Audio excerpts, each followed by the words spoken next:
guidelines as well as trying to provide assistance.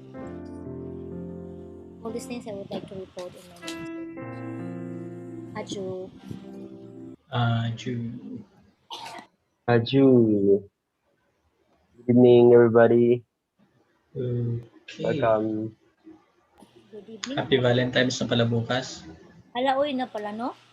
Happy Valentine's Day. Valentine's man everyday sa amo. A joke. Valentine's.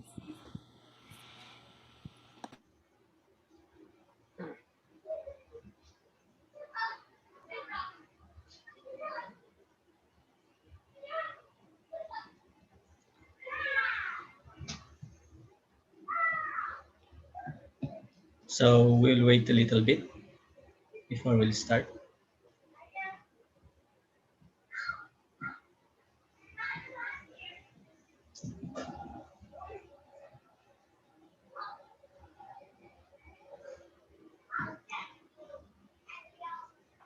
May meetings ba mga youth leader? May meeting sa baba. YSP. Pagcar. Ayun para sa sa March. And they're talking about pipeline. Education pipeline. Yeah. Actually hanggang ang pipeline nila is hanggang preparation for them to receive the blessing. Pre-matching yung nila, pipeline nila. Tapos after ng matching, for matching na sila, ipapasa nila sa atin. Kumbaga tayo yung ang ano natin is more on deepening sa education nila. Kaya lahat ngayon dadaan sa atin. Pakita ko nga yung t-shirt ko.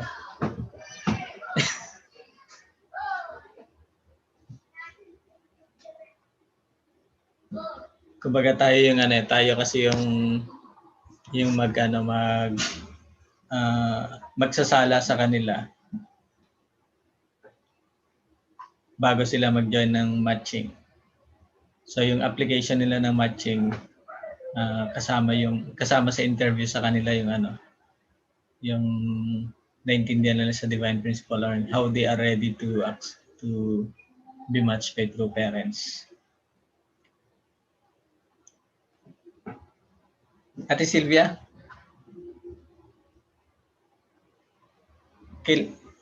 Kailan yung schedule ng training? Di ba kasama ka sa Kasama ka sa na request for training for di ba? Interview.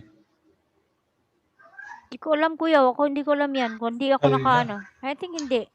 Hindi ka na-inform? Opo, kasi hindi po ako siguro kuya hindi ako masyadong nagtingin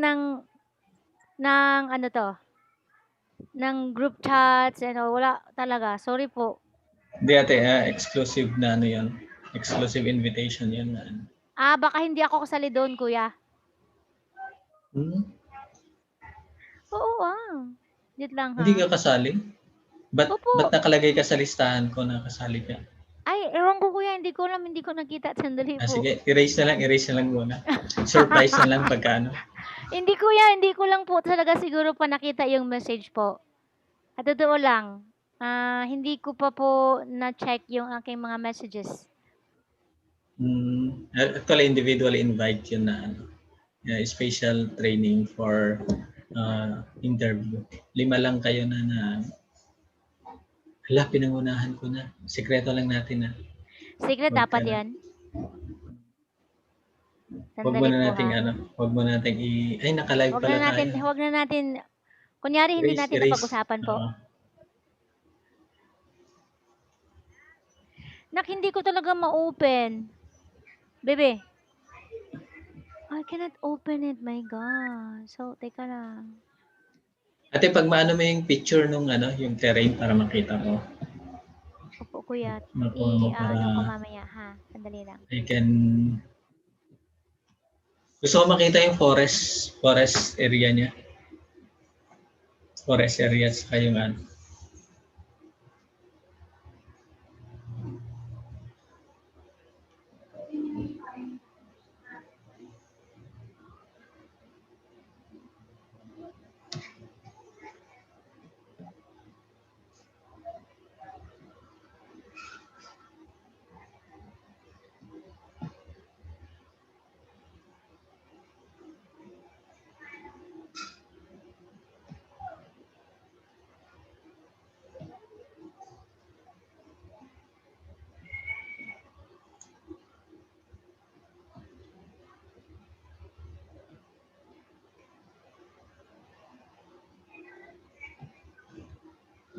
Pamute ka eh.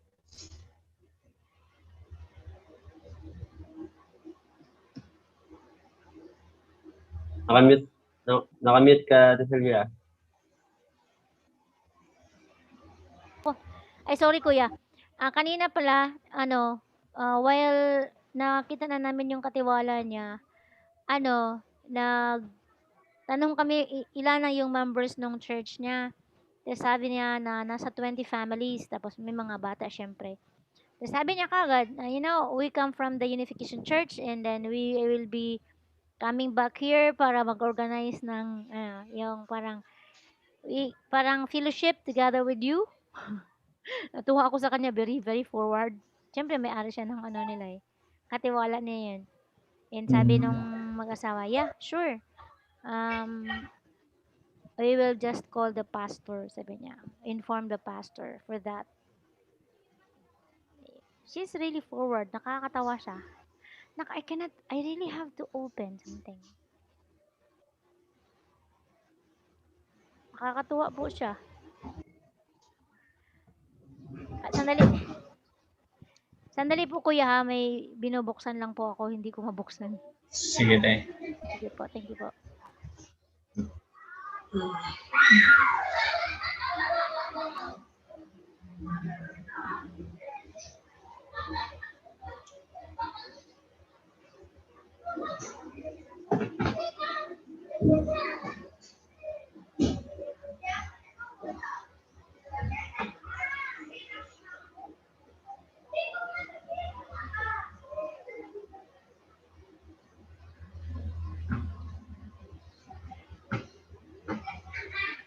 Busy ba si na Monina?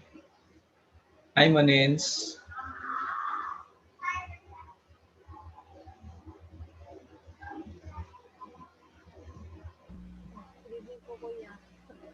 Hello, busy kayo? Wait lang po.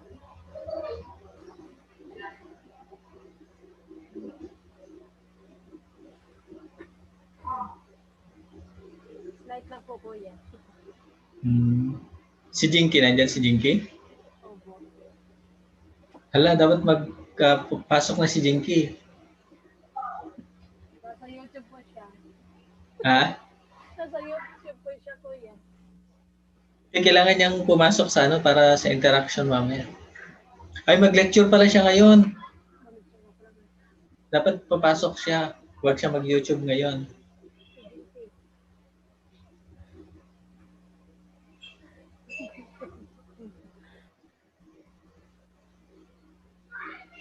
YouTube po siya.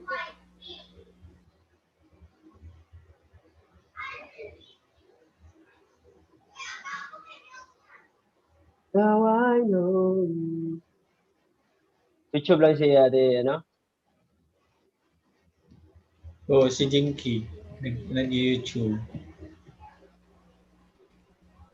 Daming daming internet YouTube lagi.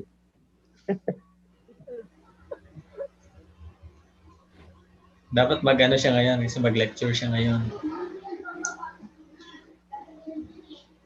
May nahanap ka na question, Herwin? Sir? Ang question para sa ngayon? Nag-iisip pa ako pala. Nahanap ko yung 12 types of sir, pero hindi ko mahanap. Ay, yung 12 types, 12 characteristics? Meron, pero Alam ko ito. Ilan yung, ano yung mga nakuha mo na, Yung sa ODP man to. From the following characteristics. Hindi man sinabing itong 12, pero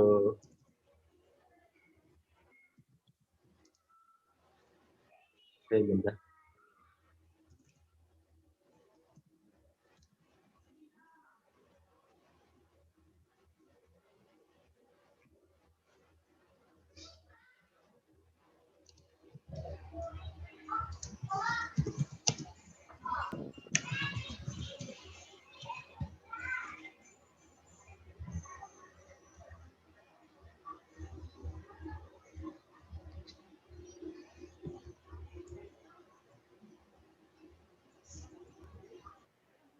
Kuya, ako mag-lecture karon. Kailangan ba bang tanungin 'yun? Yung ganun. Yes, te. Ha? Yes po. Saka si ate ano, Inky. Okay. So, magsugod na ako. Mag-share na ako ng screen. Lecture ka, sir? Kuya, alas 4. Wala sing... Wait a minute. Alas 7 po of flight, ya. 7 a.m.?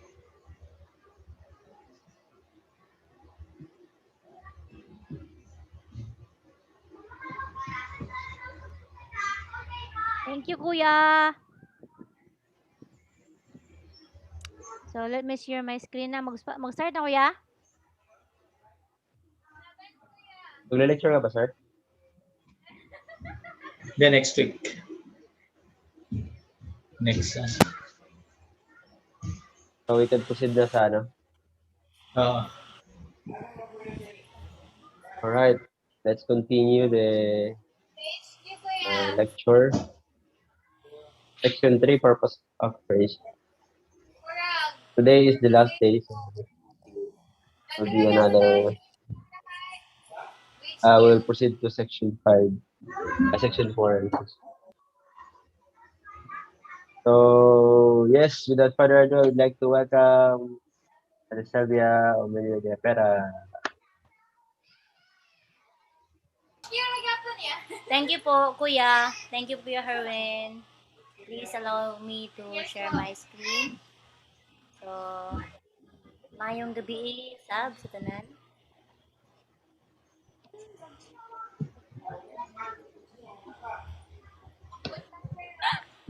That's really funny. Grabe naman yon.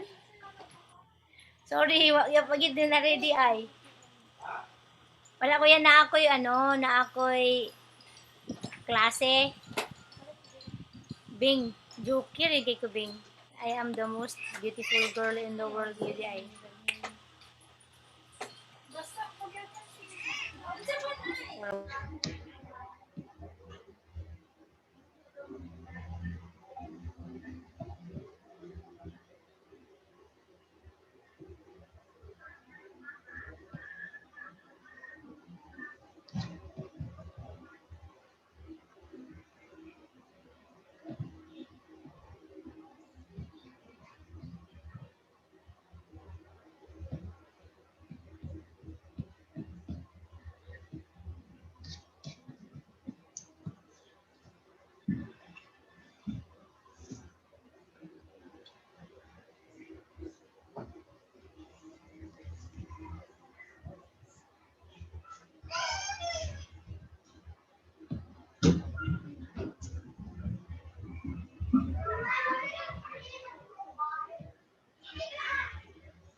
So yeah, once again, good evening, everyone.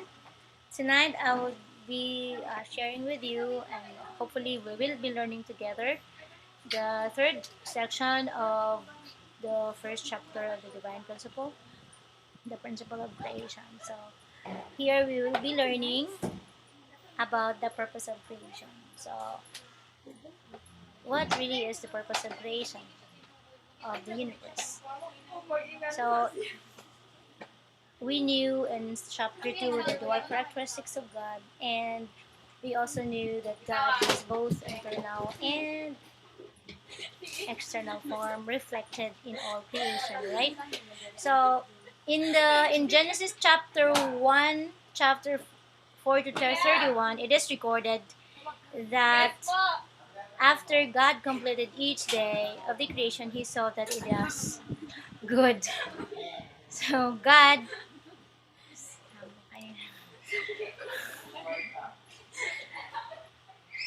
sorry po.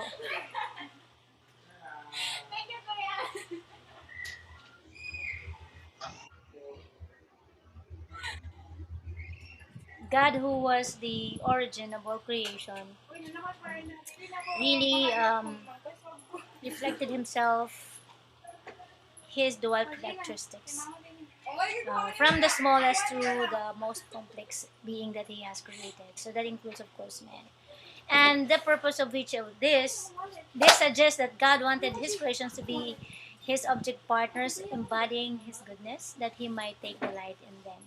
So this is the very essence and the very purpose why God created all creation, including man as the center, to be his object partner of his goodness, that would manifest who really, how good he really is, and through us and through the creation. And this thus would then give him back, upon embodying goodness, all of this creation will give him delight, actually. So, yeah. Diretso na. Sabang, ano, dili man ko.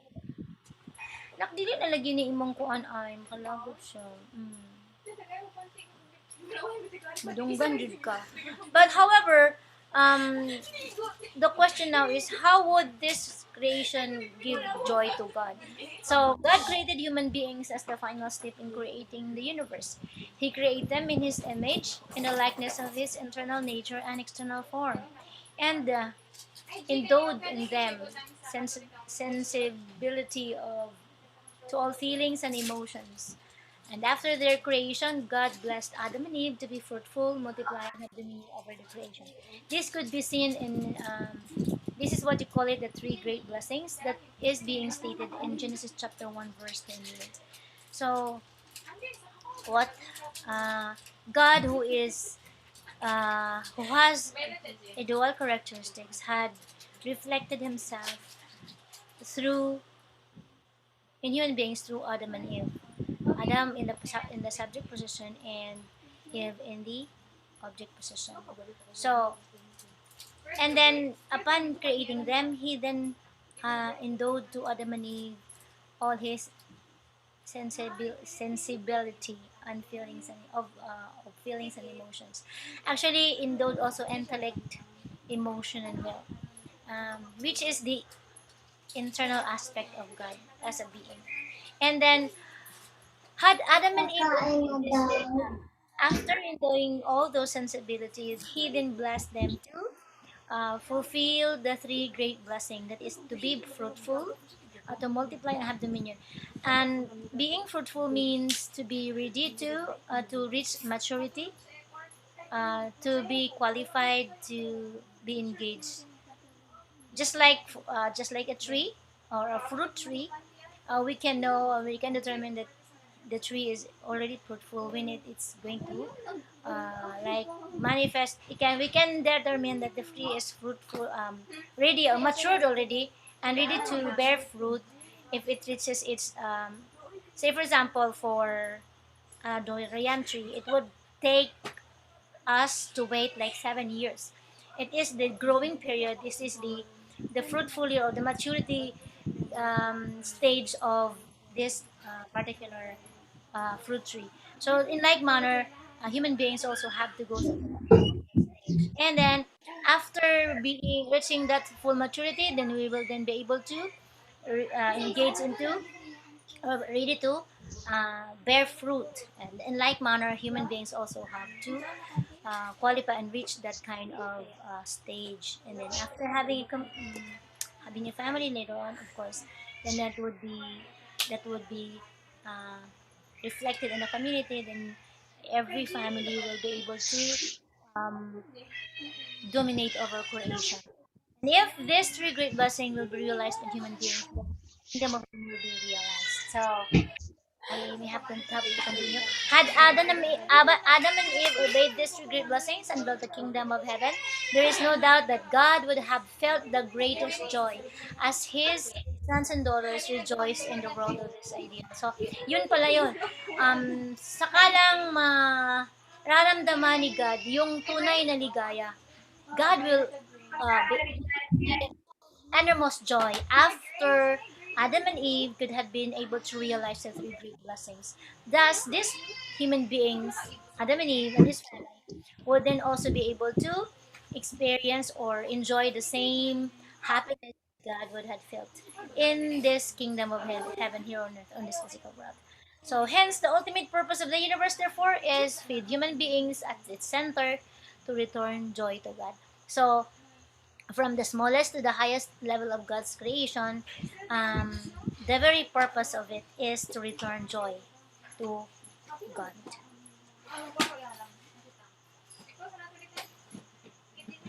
So, why did God create Adam and Eve? Being invisible, God cannot love His children who have external forms without becoming a father or mother with a substantial external form. For this reason, God created Adam and Eve to have a body. So God created Adam and Eve for the following purposes. First, the invisible God will have physical form through Adam's body. Second, through the body of God, through the body, God can feel a shocking vibration and brings him joy. Words alone are insufficient to describe this. So, third, God will find the surface area, for as the vertical father of the central axis, he does not himself have a surface area. So, kung balikan natin, alam naman natin, if we have to go back a little bit in the first sections, we know that God has its dual characteristics, but we also understand and we should be aware that God in himself has no particular form. So it is only when human beings who the could realize the three great blessings that God can have a substantial form. Therefore, because we know, wait a minute, what characteristics? Okay. So we know very well that God, as an invisible God, cannot love His children without external forms at all. So kahit na, even if we know that God has an external form through the universal prime energy, as we have discussed earlier in the previous section, but this universal energy there then as its external form can be manifested through this physical and substantial creation in this physical earth. So yeah, and then God created Adam and Eve. Uh, yeah, that's the reason why that through our physical body, God can really be able to love His children as as He can assume the position of a father towards His children. So yeah, I think the second blessing, the second reason that why God created Adam and Eve is through these two uniting as husband and wife or subject and object, can God be able to feel a really um uh, what's this incredible like being electrocuted or electrified, I should say, that electrified feeling of happiness God can really experience when these two being that Adam and Eve, in the body of Adam and Eve, could really be united. So having that experience,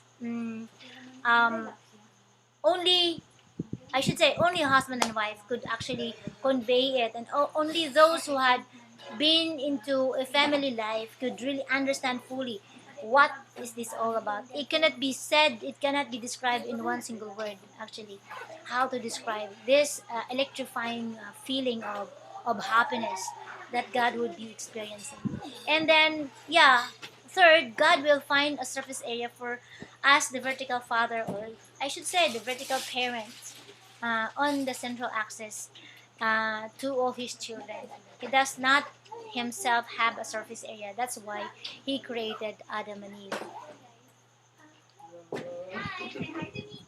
Hi.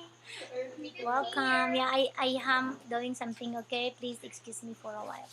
So, as we were created, um,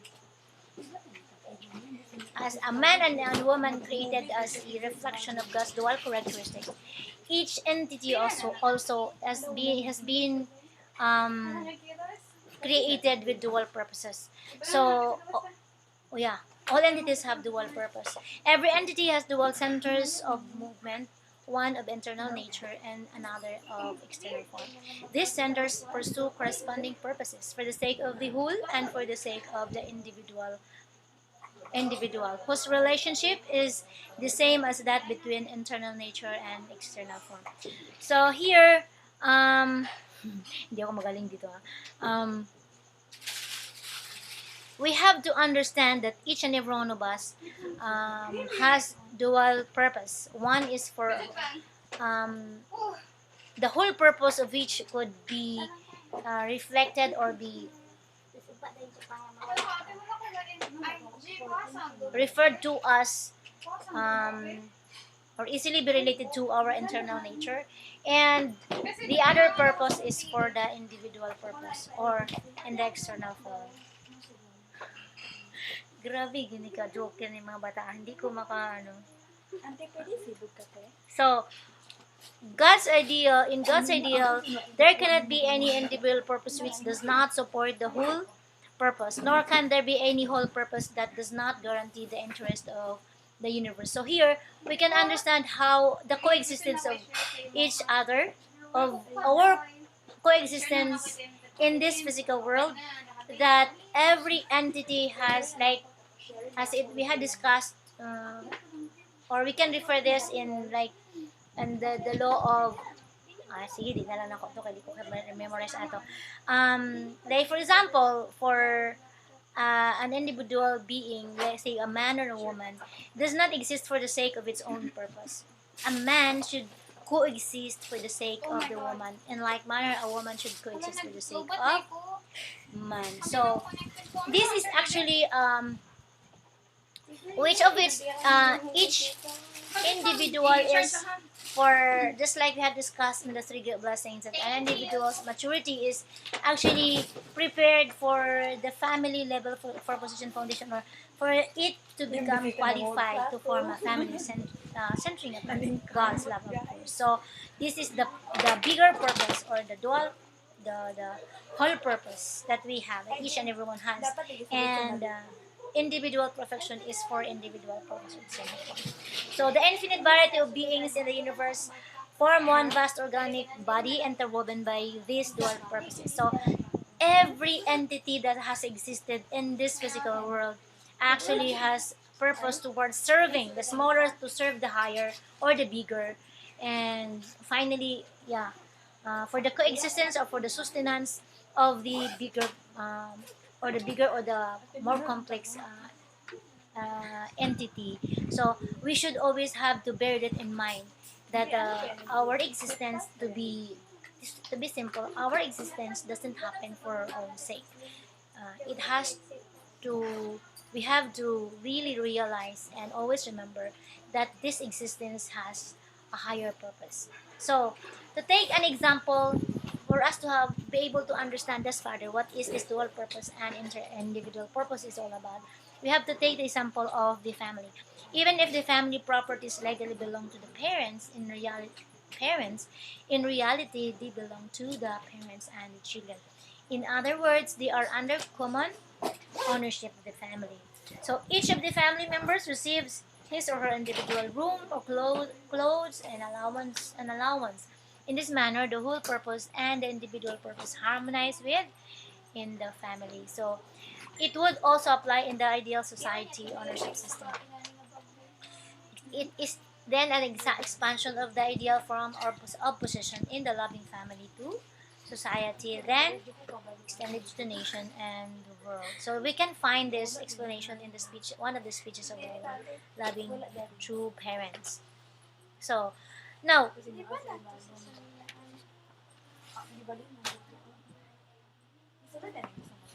we will study then the good object partners for the joy of God. How can we become a good object partner to return joy or to be able to return joy to God? So how does then joy be produced anyway? Maybe we can ask, no? We have to deeply understand that joy is not produced by an individual alone.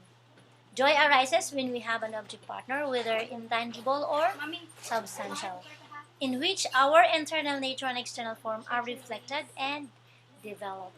So our object partner stimulates us and helps us to feel our own internal nature and external form. So I think I haven't it, in the previous slide, um, we knew that both internal and external form of a being, which is a reflection of God's dual characteristics, has its own center that operates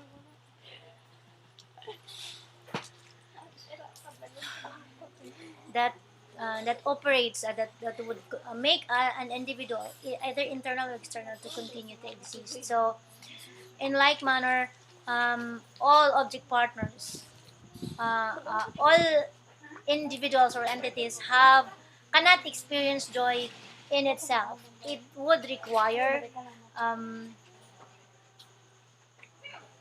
every entity to have an object partner, and yeah, and this object partner doesn't have.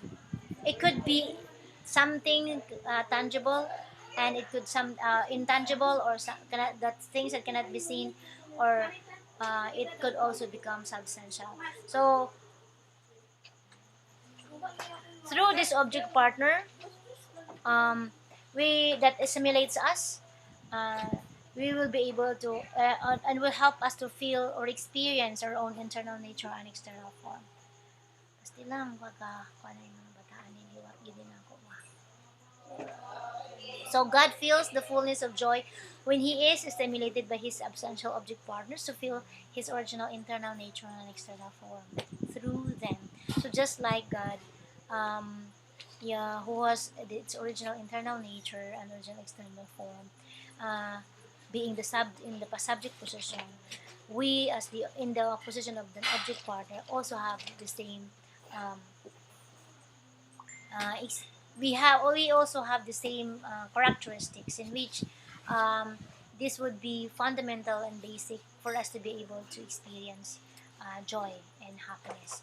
And we have to again, I would like to reiterate that happiness and joy cannot be is not something like an idea or something just like or something that can be taught, but it has to be experienced. So when the kingdom of heaven is realized through the fulfillment of the three great blessings and the establishment of the four position foundation, it becomes the good object partner that gives joy to God. So, kung balikan natin, if we have to go back, we have to remember that God endowed to human beings the three great blessings, right?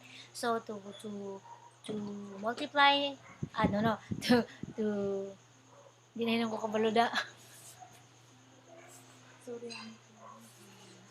Oh my God. To be fruitful, to multiply, and have dominion over the creation. So, this is the very fundamental and basic um, principle that each and every entity has to really actually realize. It has to go through a certain period of growing process. For us all and for us human beings and all entities has to go through before we can become the good object partner to that could give and provide joy and happiness to our creator, the subject partner to all beings. So this is something that we have to really reflect on and always keep in mind. What are these things and how are we going to achieve this kind of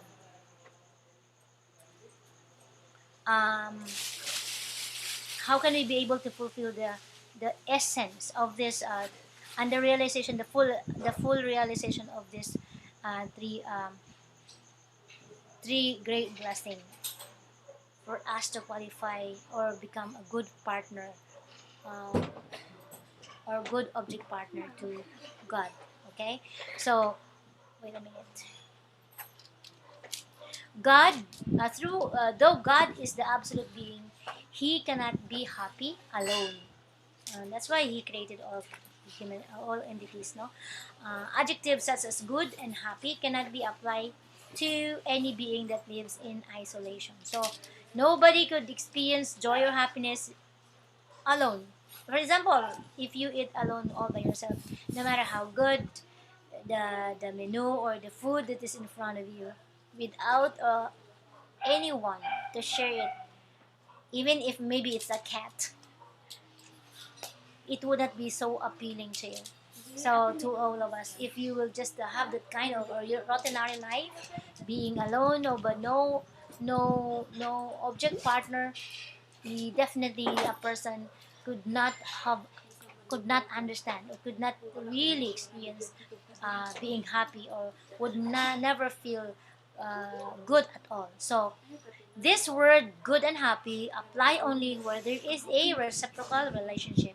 So we have to, if we imagine a professional singer who finds herself on an inhabited island, she may sing at the top of her voice, but with no one to listen or maybe appreciate it, it will bring her. Will it bring her happiness? Of course not, no? So even if you may be the best singer in the world, without anyone to appreciate how nice, how good, how angelic maybe the voice will be, you will never be happy, or the person can never feel happiness at all. So happiness is not learned, but it is felt through the an object partner. So this is very clear example, no? It's in other words, God created all these things in the world for him to be able to feel and experience happiness by seeing human beings in particular, which is in the highest form of all his creation, and as well as the creation to become one through God's love and form a world of harmonious love. So that yeah, here it is very clearly said that God, who is omnipotent, omnipresent, and absolute and eternal God, could never experience happiness at all without an object, good object partner, I should say. Um, and then we have to remember, being a good object partner, we have to go through and have to accomplish the three great blessings, the three great processes that we have to go through for us to qualify to become the good object partner of God that would provide him joy and happiness. So just like human beings, this word cannot be taught, cannot just become a concept or an idea. It has something that has to be felt or experienced by everyone. And thus, it does not apply only, although, yeah, the ultimate and the highest form of creation that could convey this and could fully understand this is human beings, because we have to remember God has endowed to human beings intellect, emotion, and will. It is through this sensibility that that human beings could really actually and substantially relate to God. So yeah. So now we are going to talk about the three good blessings, which I had mentioned initially, that these are the three processes that is essential and fundamental for us to be qualified as good object partner to God. So the first blessing, the key to God's first blessing, is the perfection of individual character. So an individual's mind and body are discrete projections and object partner of God's dual characteristics. In order for an individual to perfect his character, he must form an individual four-position foundation, whereby his mind and body become one individual through give and take action with God as their center. So we knew that God always had reflected Himself in an individual through our mind and body as a human being, as His highest form, right? So um, we have to. I think I have mentioned that God endowed to us intellect, emotion, and will, right? So we cannot be able to. If we have to develop, we have to go through a period or a certain um, we have to meet a maximum awareness of God in us as an individual. For us, we have to have that full, at least the, I should say, it's this is my word, the highest form of awareness towards God as our subject partner, as our origin, and both mind and body should recognize this. And then, if this mind and body both recognizes God as the origin, they can then form a good give and take relationship, meaning they need to have a harmonious relationship to each other, centering upon God. Because if these two could really have the highest awareness of God in itself, it would not be far then for it to have to easily unite.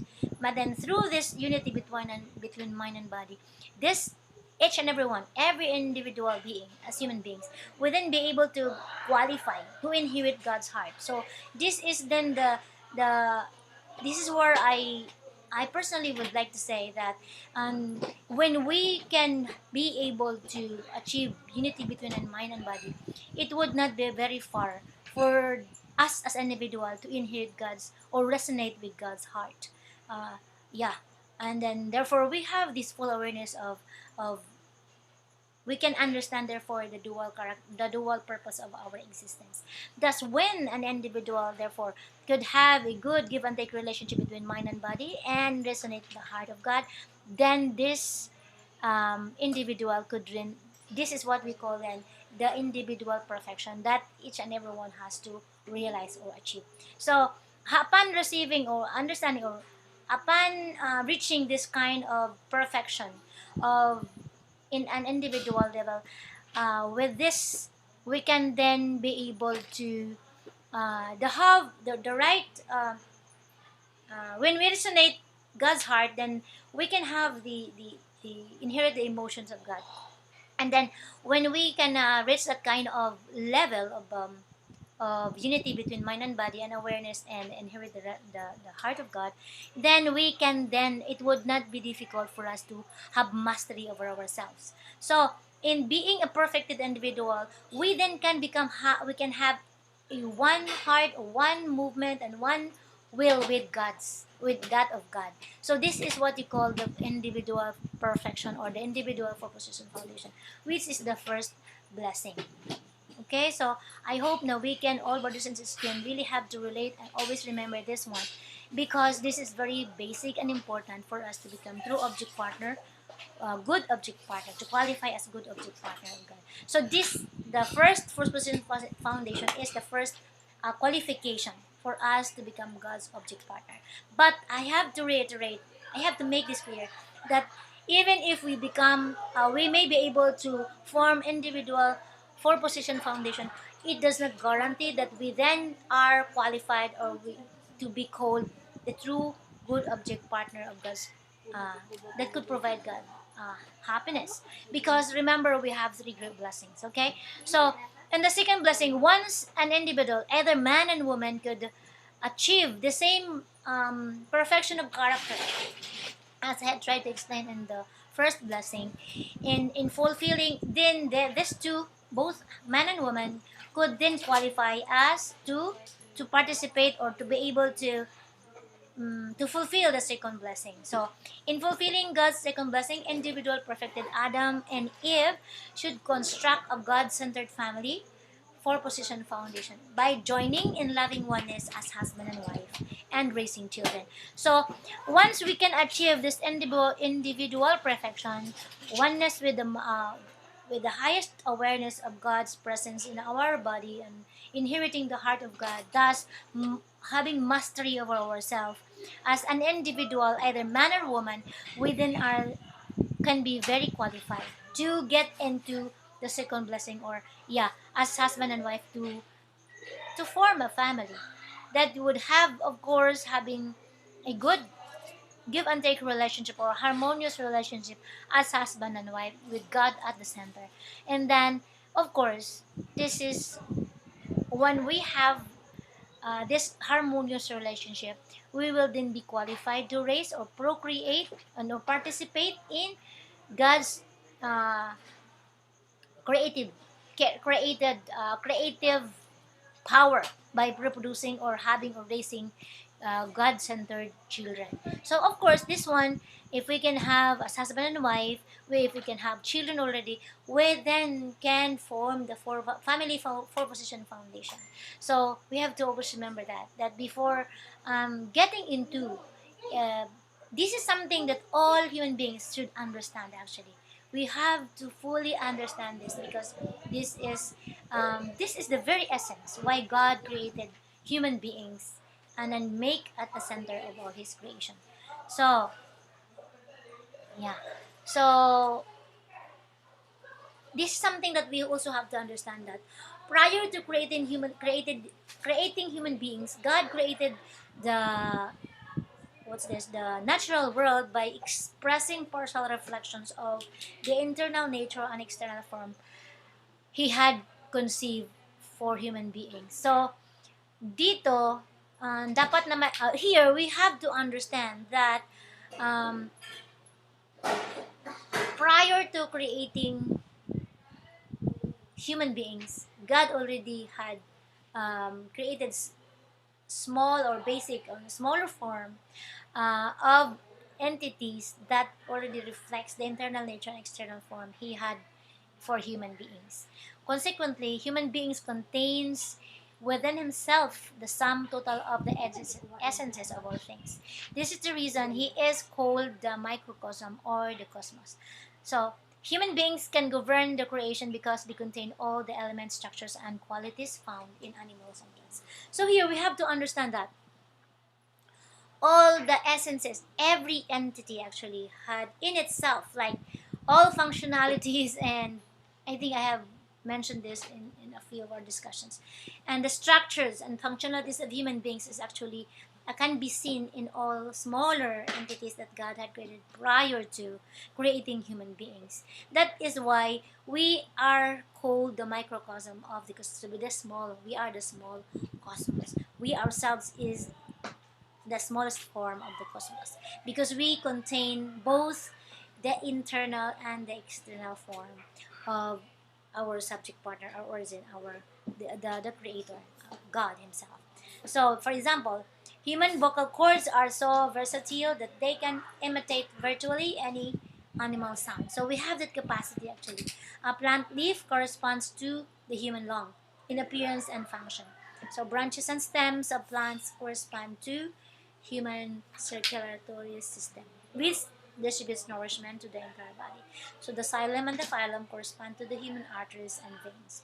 The roots of a plant correspond to the human stomach and intestines, which absorb nutrients. So if we have to really look at it, we can see that in the smaller forms of creation, God actually have designed it in accordance to to human beings' structure. Therefore, we can say that the original template of all created beings is the human beings. But we have to again understand that uh, prior to all these human beings, God already had prepared everything for His children. So, and like this can really be easily understood, maybe for parents who would always wanted to prepare the best for their children. So this is something that be we single or already a married person have to really realize if we haven't had realized it, we have to look into for us to be able to somehow had the opportunity to really teach our children this kind of understanding, so so that we can become, I should say, become the true object partner of God that could provide him happiness. Okay, brothers and sisters. So the third blessing here we have, as we have discussed when we have discussed the two first blessing. The third blessing is the formation or the four position foundation of the perfection of dominion over creation. As described in Genesis chapter 1 verse 28, fill the earth and subdue it, and have every living thing that moves upon the earth. The meaning of God's third blessing is the perfection of human beings' dominion over the natural world. So to fulfill this blessing, the four position foundation of dominion must be established centered on God. So human beings and the natural world, which are the substantial object partners of God at the level of image and symbol, respectively must share love and beauty to become completely one universe. So we knew that human beings, if we have as we knew that we are both spiritual and physical, right? So the same thing with the cosmos. It is actually like that, and this is something that we have to understand. However, that's why we are called the microcosm. However, being the center of all creation, we should be able also to form a harmonious relationship with all creation, and centering upon God, and thus, upon having this relationship with the natural world, we will then be able to perfect the whole universe. So this is then the third blessing, wherein human beings with one heart, one will, and one mind with God could dominate over all, all the creation. So sorry. Now we have to discuss about and talk about the realization of the purpose of the creation.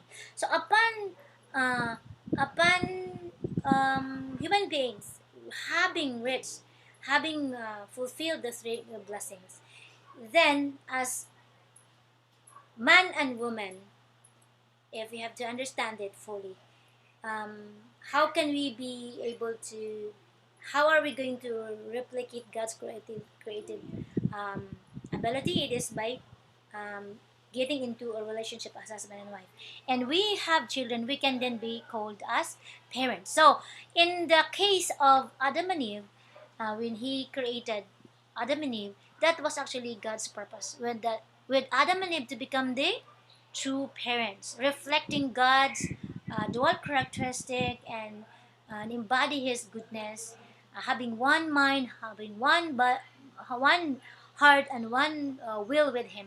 Thus, if Adam and Eve could have formed that relationship with God, then all of his children could be also able to inherit the same goodness and oneness with intellect, heart, emotion, and will with God. Therefore, if these children inheriting all these qualities that God has endowed to the true parents, which is supposedly Adam and Eve, and then of course they can be able to form the kingdom of heaven. The physical earth that we are living here is intended to become one kingdom of heaven, centering upon one parent or two parents, one united with the heart of God. So God, so I will to continue. Had God's purpose of creation been realized in this way, an ideal world without any trace of sin would have been established on the earth. So we call this world the kingdom of heaven on earth. So upon, of course, we have to understand that when the Adam and Eve should have achieved those three great blessings, it will naturally occur that all of his children would become one with them, and then there would be no sin at all. Not a single trace of sin could have been seen in this physical world. So in the kingdom, in the kingdom of heaven, God's direction will be conveyed to all his children through the true parents of humankind, guiding everyone to live as one. So therefore, of course, having achieved one heart, one body, and one mind, one will with God, then God's direction would easily be conveyed to all of us as His children through the true parents. So we have to. I would like to. Sorry, I would like to remind all of us that the very essence and the very purpose of creation is for us to realize the three good blessings, and then this good blessing would qualify us to become the true good object partner of God to return Him joy. So yun. This is the very purpose of the creation, and thus our higher purpose, the greater purpose, is for us to build the kingdom of heaven here on earth. Okay, brothers and sisters. All right. So this ends my lecture for the day. Thank you so much. Thank you very much. That's it, Sylvia. All right. So that is the section 3. Yes, Ate Manens. Akala ko nag-consult. Pumapalakpak pala. Akala ko magtatanong na Ate Manens. Nakita ko yung t-shirt ni Sir Randy. Talaga, talaga, Maraming talaga. models lang yan. Okay. Wow. Hindi ako naiinggit. Hindi. Payabangan ng mga t-shirt. Ganon. Nice one. Hindi, ganun talaga eh. Malapit lang talaga yung camera sa akin. Ganon. Pinainakalawa. Untwa. Labi sila, oh. Right. So that's the purpose of the t-shirt, to give joy to us. Aju. Give joy to us. To make us comfortable. Okay, is there any question from the audience? Hindi magbago na. Ate Relina, Yun na may, si may question. Okay. Ate Manens.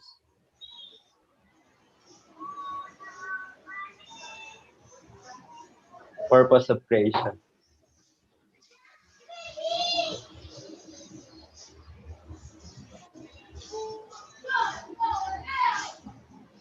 Walang tanong? Wala kayang tanong sa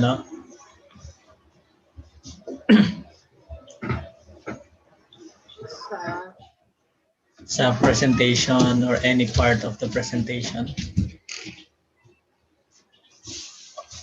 May question ako, sir, pero hindi siya masyadong ano lang. Why is it important for us to know, The purpose. to understand the purpose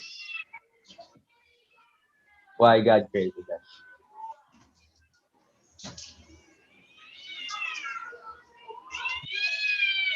Is it, why is it, Bakit niya kailangan nating malaman yung yeah, kailangan nating maintindihan at malaman bakit tayo create ni God? yeah, it is very important. It is really very important for us to understand God created us. Because without understanding it, without our full awareness of its purpose, we then could not be able to realize the first blessing, which is very essential to the children. Yeah, actually, without us understanding that purpose, I don't really think we can be able to like realize the eternal purpose, God's eternal purpose of creation, which is the establishment of the of heaven here. That's yeah. And I have understood why God endowed to human beings intellect, emotion, and will. Yeah. Why first intellect? It is for us to be able to reach that highest reach the highest awareness of His existence, in our life, and thus making us understand our purpose. Everything, nothing can find. We cannot even understand, we cannot even qualify to inherit God's heart without understanding. That is my opinion.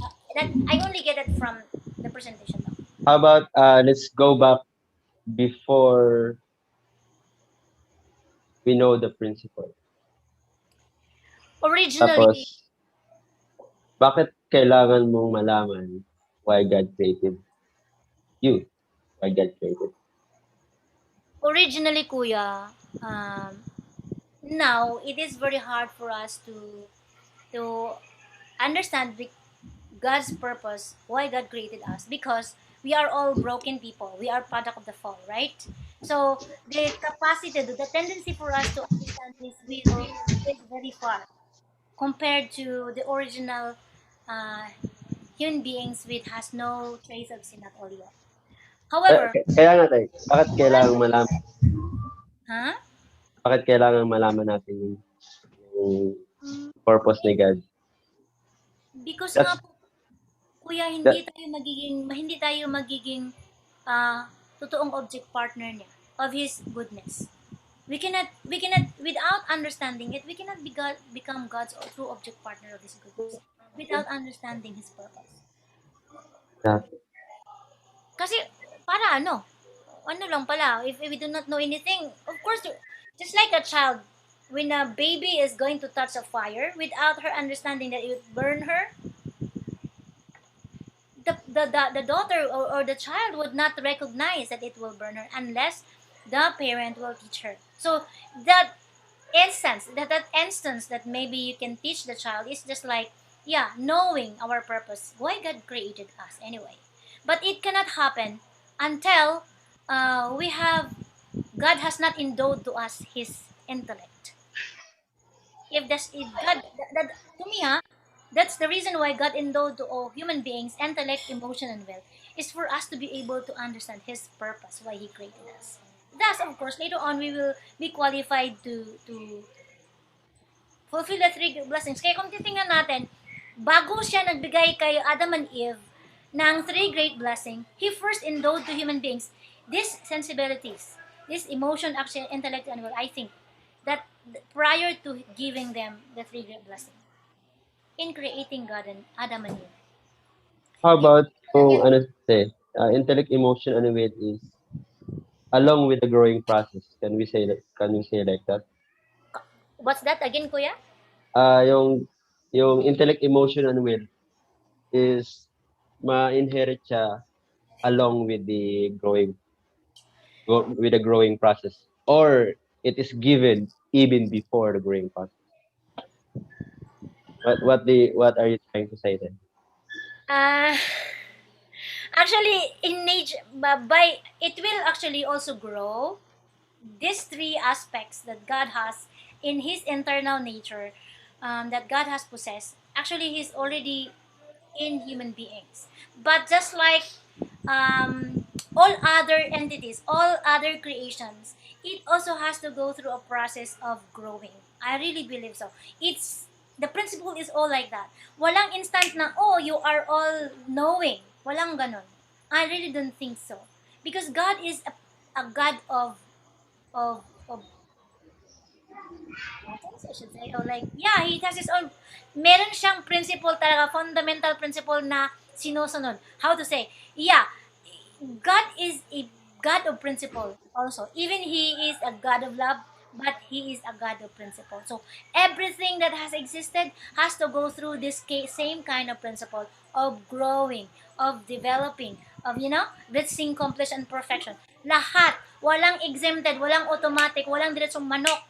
Ganon. Kahit manok, nag-grow muna siya.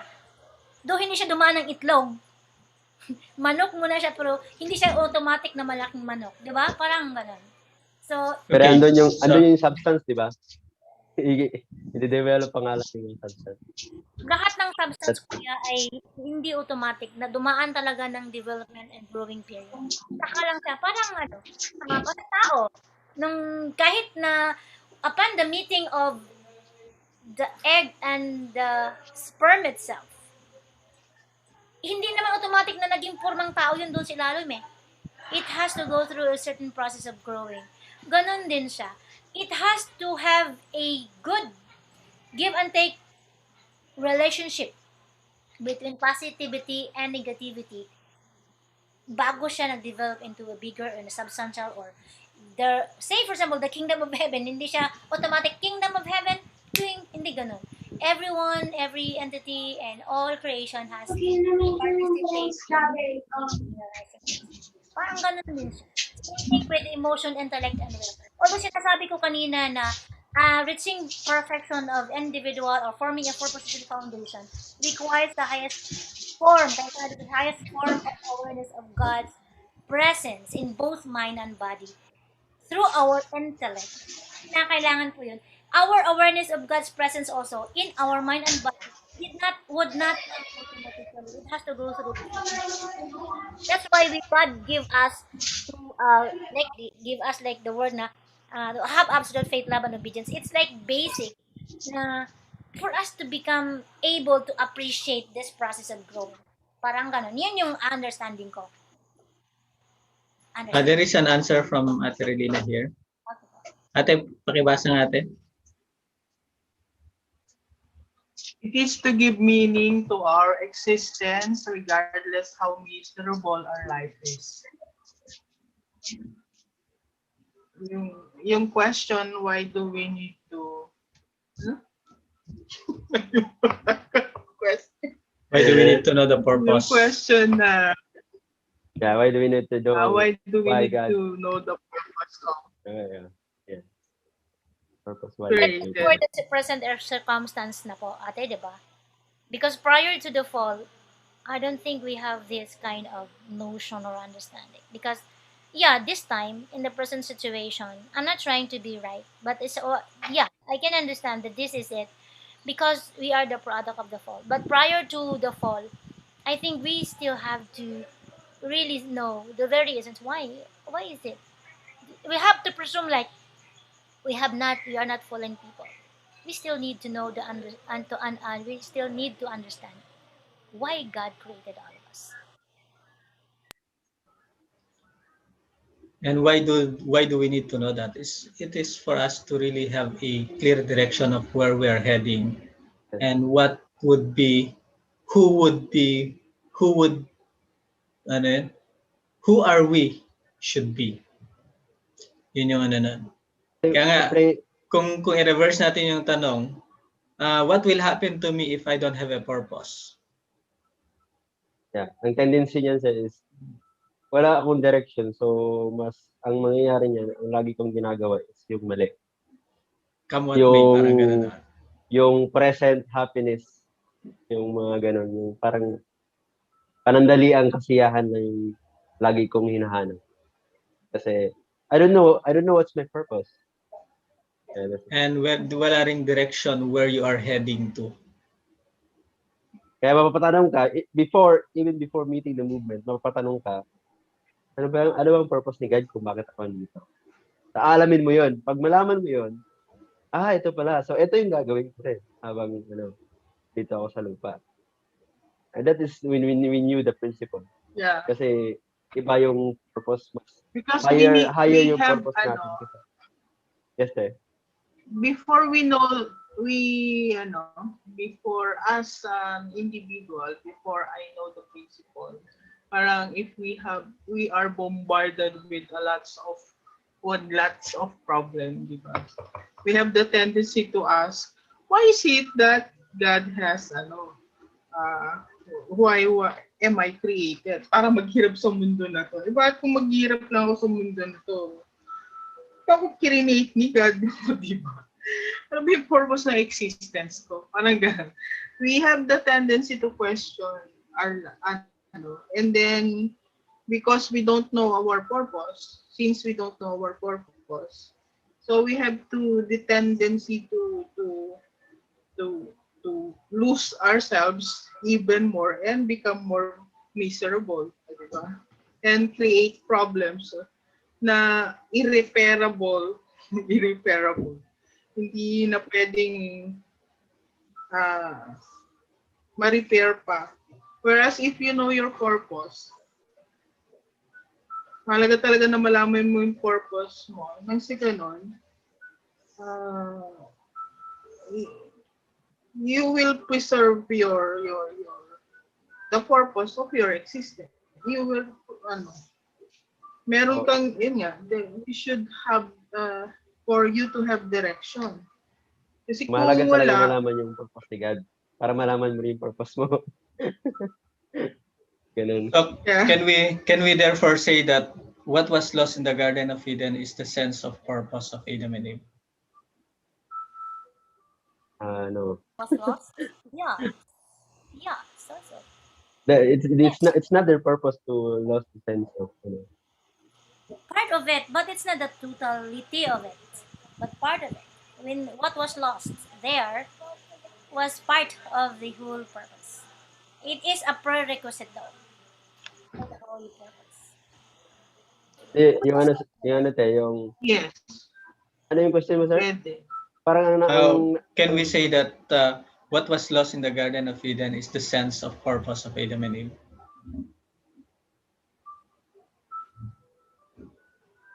How and why? the sense of purpose of Adam and Eve. Yeah. The Yeah. sense of purpose. Yun naman lagi yung hinahanap natin. Yun yung laging nare-reach natin, yung nawala sa Garden of Eden. And that is to attain Part, perfection. not the whole talaga, but part of it and a prerequisite, especially in the second blessing. Part of it. It's still the whole thing kasi Purpose niya, principle of creation pa rin. diba? The ultimate purpose, yes, parang I can say so na talagang nawala yung purpose, yung the sense of purpose of Adam and Eve was lost in the Garden of Eden because the ultimate purpose of Adam and Eve is to return back the joy to God, diba? Hindi naman nila na-fulfill yun. They did not fulfill their purpose of existence, diba? Instead of returning back joy, they have given that suffering, diba? As a parent, diba? So, yun yung, I mean, to my own understanding, their purpose was lost in the Garden of Eden. That's the reason why yung purpose makabalik dun. I mean, that's the reason why that's our goal in life now is to go back to our original position. And which going back to our original position is to go back to restore our so that we can give or return back the joy to God as He originally planned. Ganun yun, tama ba? Does it make sense yung sinasabi ko? How about the others? Si Manina, si Jinky.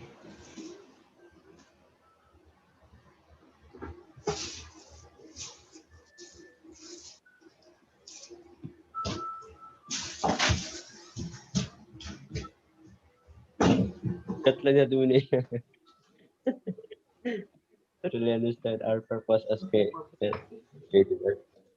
Basahin mo, Manins, para marinig namin yung boses mo. Basahin mo tayo, then why? And how? Why and how? And when? Lang, Double edged question. so, try ko lang sagot, hindi ko din maintindihan.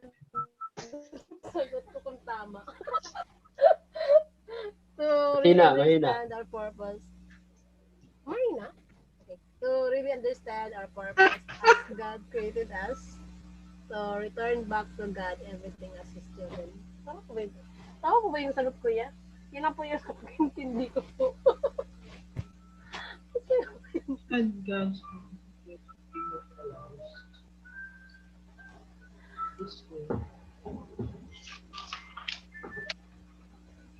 Uto. Joke. Hindi ko. Okay, so that's good point input mo, Nina. How about si Jinky? Hi, Jink. Happy cat joke. Happy face? And I think why is important. Tama po ba yung question? Naglalag po kasi kami dito eh. What is the important? Why is important to know our purpose, why God created us?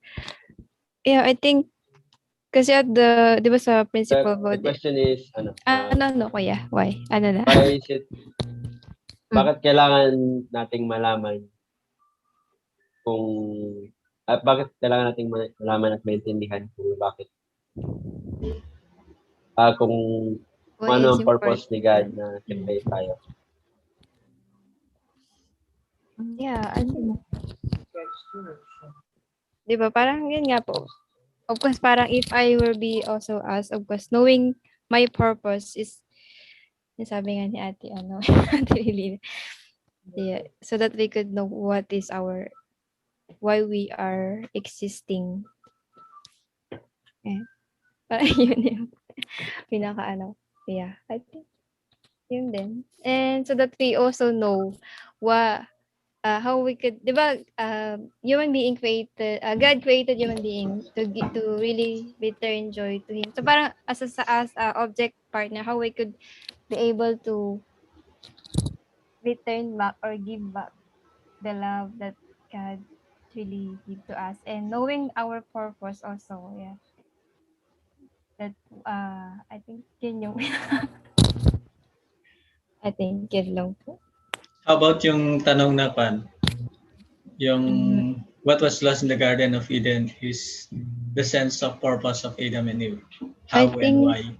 How and why? I think yes. Kasi Adam and Eve, God created Adam and Eve. Kasi di ba yung purpose po nila is to give or return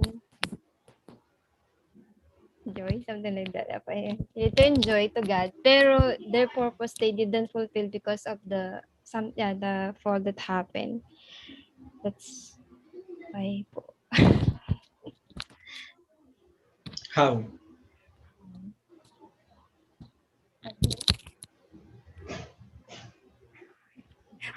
Napaisip ako.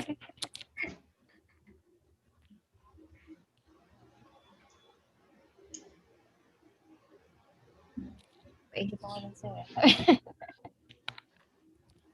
Anyway, the reason why we are giving you these questions, it's not to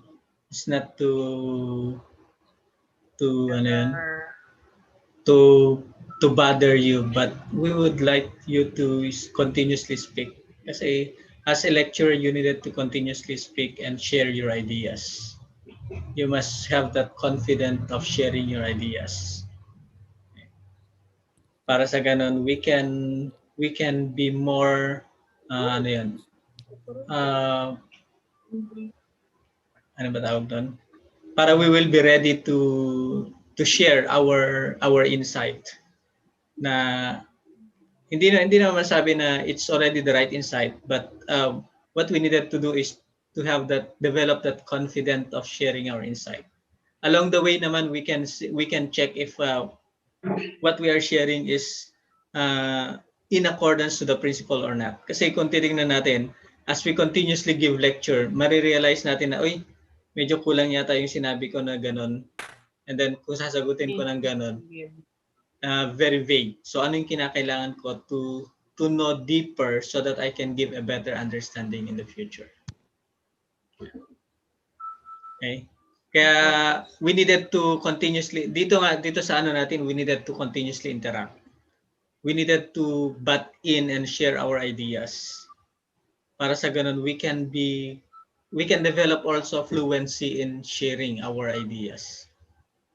Kaya we encourage that everybody should share and should give in whether wala namang tama o mali na as long as we can learn from it and it will tickle our mind to discover more. O nga, bakit nga ba ganun yung naisip mo na ganun?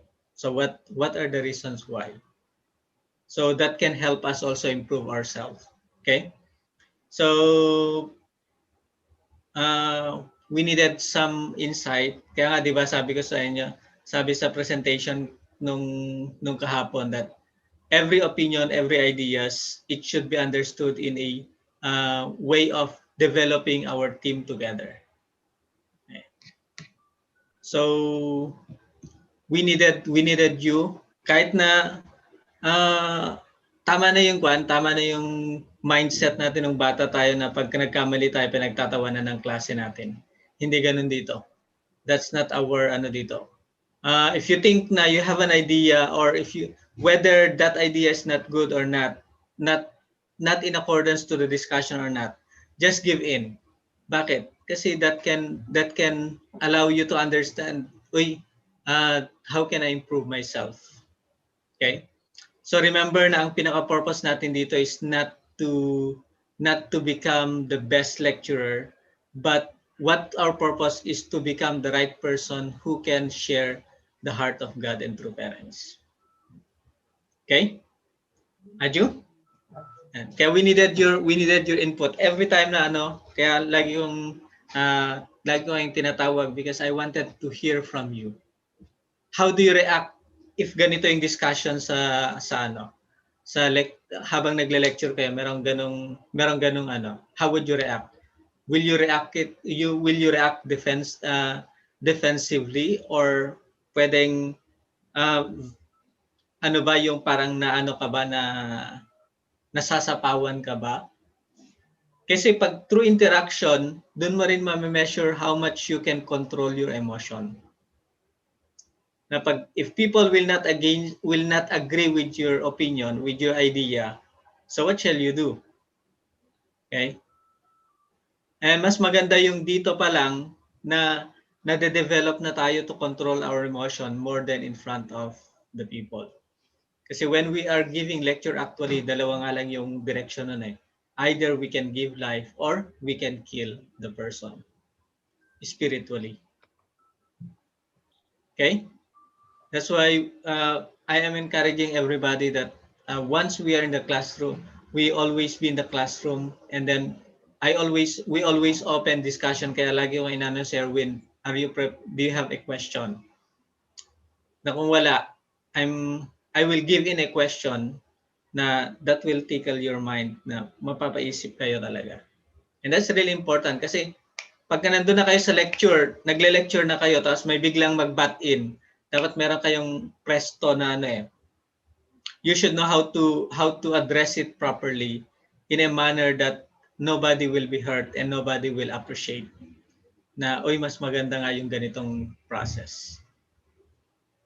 Okay? Aju, brothers and sisters? Yeah. So, please, I needed your, kasi sa mga answers niyo, natututo rin ako eh. May nadidiscover din ako ng mga bagay na hindi ko pa nadidiscover along the way of my reading and along the way of my interaction with people when I give lecture. Kasi pagka listener lang kasi yung more on listener's view. Pero pag lecture, iba kasi yung view mo na eh. Nag-iiba na yung view mo, the way you look, the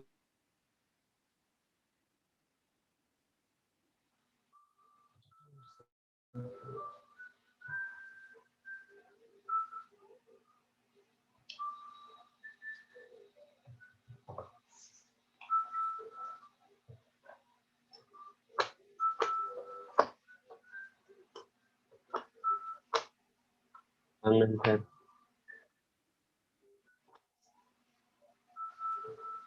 Internet.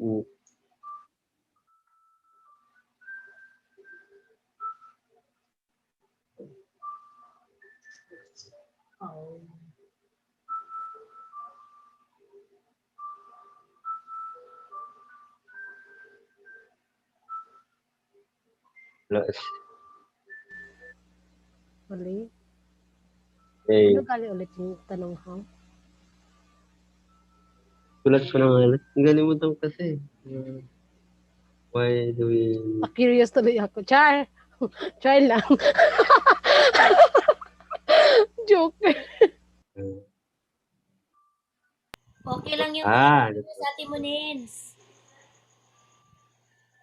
Basta may within the principle lang, okay lang yun.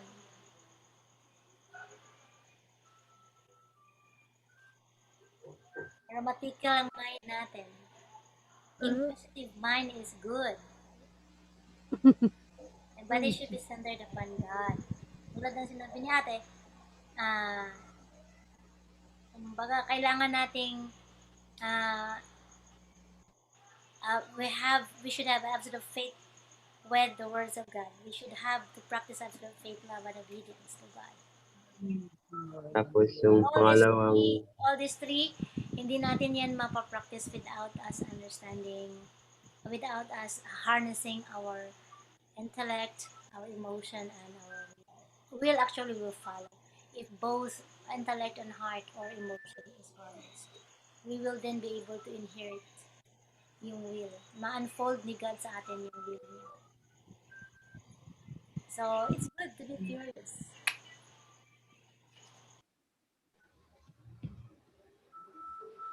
Wala na internet sila. Yata nakabayad si sir. Na-disconnect ako. Nawala yung isa kaya buti na naka-on yung backup. Okay, so yun, no? Yeah, it's really important. That's why I'm always encouraging everybody to give in. Wag kayong maano kung tama ba yung i-share nyo, hindi. Okay? Kasi by continuously sharing, meron namang meron tayong matutunan sa isa't isa. Ayun? Okay? So, it's already 8:45. So, proceed tayo sa next presenter, Herwin. Okay. Randy and Kuya Herwin, Ate Regina, and everyone, thank you.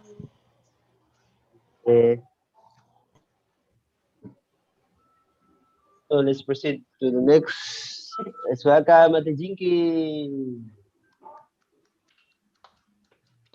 Good evening po. Kala ko lusot na ako. Wait lang po. Ano ko lang. Hindi ko po i-open yung camera ko kasi nagbi-blink. Ano po ito yung gamit ko po kasi yung black and white. Share ko ba yung screen? Sige lang, go ahead.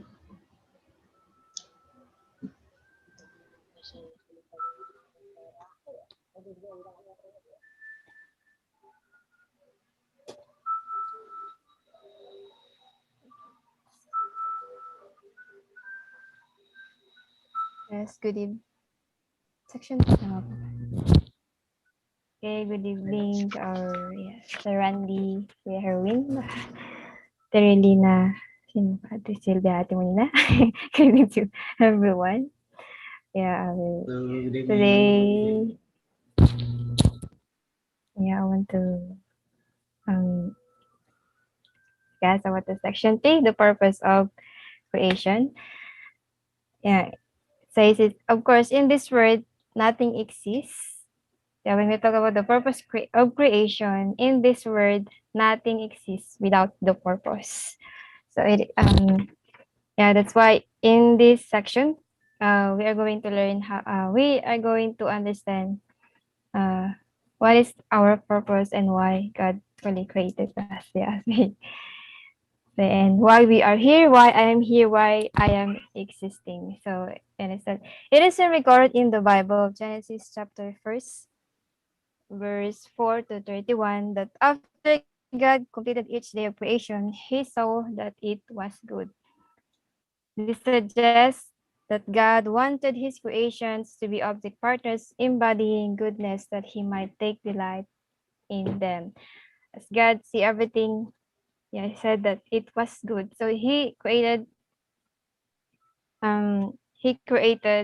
human beings as an object partners embodying the goodness that he might feel.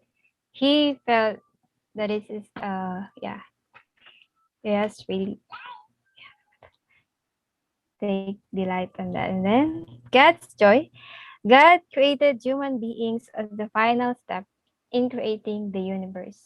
He created them in his image, in the likeness of his internal nature and external form, and gave them sensibility to all feelings and emotions. After their creation, God blessed Adam and Eve to be fruitful, multiply, and have dominion over the creation. That was in Genesis chapter 1, verse 28. Had Adam and Eve obeyed these three blessings and built the kingdom of heaven, there is no doubt that God would have felt the greatest joy as his sons and daughters rejoice in the word of his creation.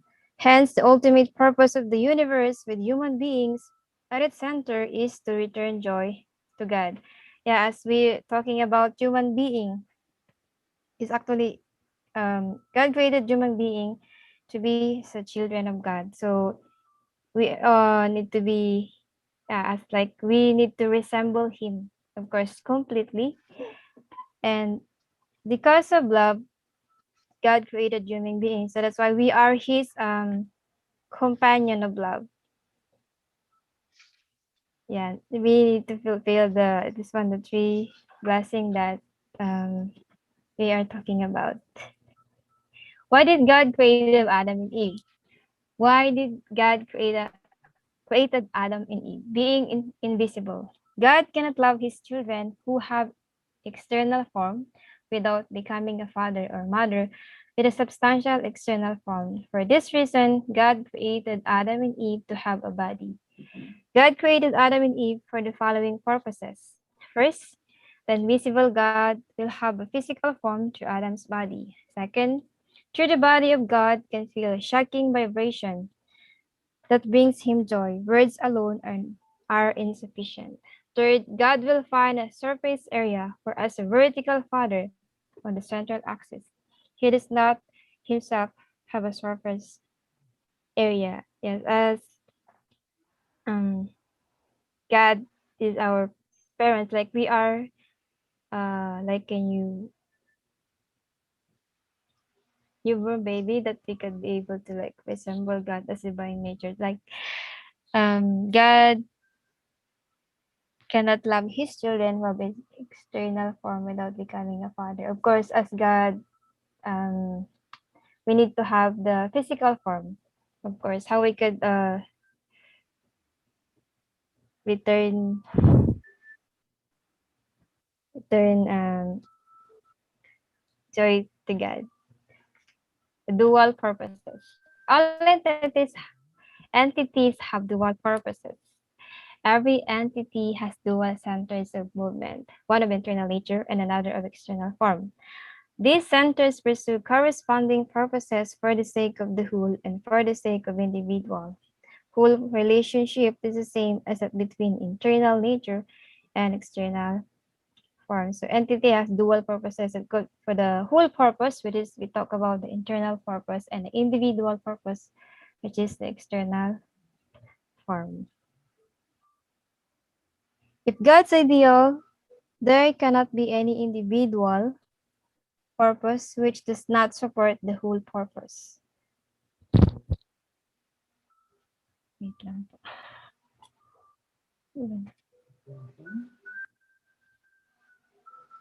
Support the whole purpose. No, there can be any whole purpose that does not guarantee the interests of an individual. The infinite variety of beings in the universe form one vast organic body interwoven by these dual purposes. An example of the family. To take an example of the family, even if the family properties legally belong to the parents, in reality, they belong to the parents and the children. In other words, they are under common ownership of the family. Each of the family members receive his or her individual room, clothes, and allowance. In this manner, the whole purpose and the individual purpose harmonize within the family. The ideal society's ownership system is an expansion of ideal form of possession in the loving family to society, nation, and world. Joy is not produced by the individual alone. Joy arises when we have an object partner, whether intangible or substantial, in which our internal nature and external form are reflected and developed. Our object partner stimulates us and help us to feel our own internal nature and external form.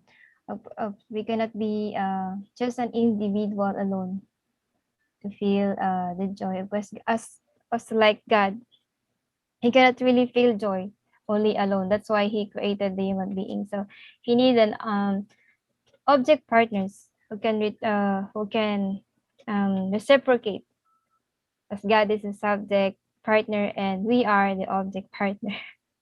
So how if the more if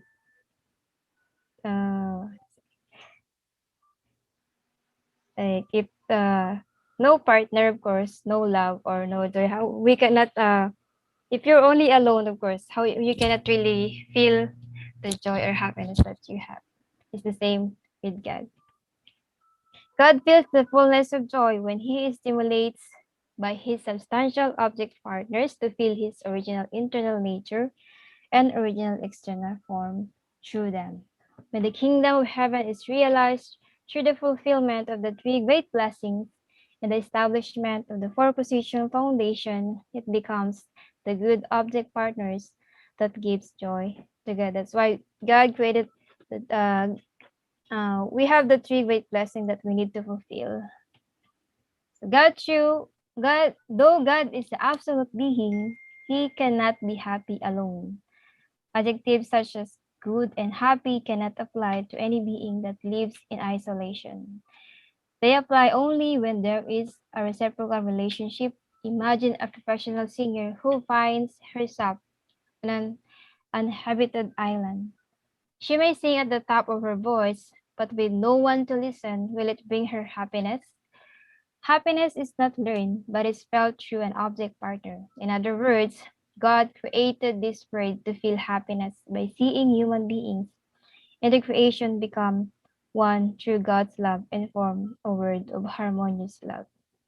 Yeah, as we it says here that, of course, even though you are good, yeah, of course, as we say at the top, or a good singer, if no one really appreciate you, even though you are good in, yeah, many things, but if no one appreciate you, then you it's like you cannot really feel the joy that you really wanted. So we have the three blessing. The key to God's first blessing is the perfections of individual character. An individual's mind and body are discrete projections and object partners of God's dual characteristics. In order for an individual to perfect his character, he must form an individual proposition foundation, whereby his mind and body become one, an individual to give and take action with God as their center. That's why the first blessing that we need to fulfill is individual perfection. How we could, of course, through this first blessing, our mind and body, we need to really unite. Of course, this we talk about individual perfection is like our connection to God as a vertical connection. How we could be able to connect within, yeah, as our mind and body really unite as a connection with the goodness to God. And after that, and the second blessing, in fulfilling God's second blessing, individual perfection, Adam and Eve should construct as God-centered family for position foundation by joining in loving oneness as husband and wife and raising children. So when we talk about the second blessing, of course, the first blessing is how we could be able as individual. But when we talk about the second blessing at the right time, when we are already the right time, yeah, how we could be able to fulfill the family perfection. As when we talk about family perfection, of course, how we could fulfill it within the family. So as Adam and Eve, when we call about husband and wife, and we'd have the children.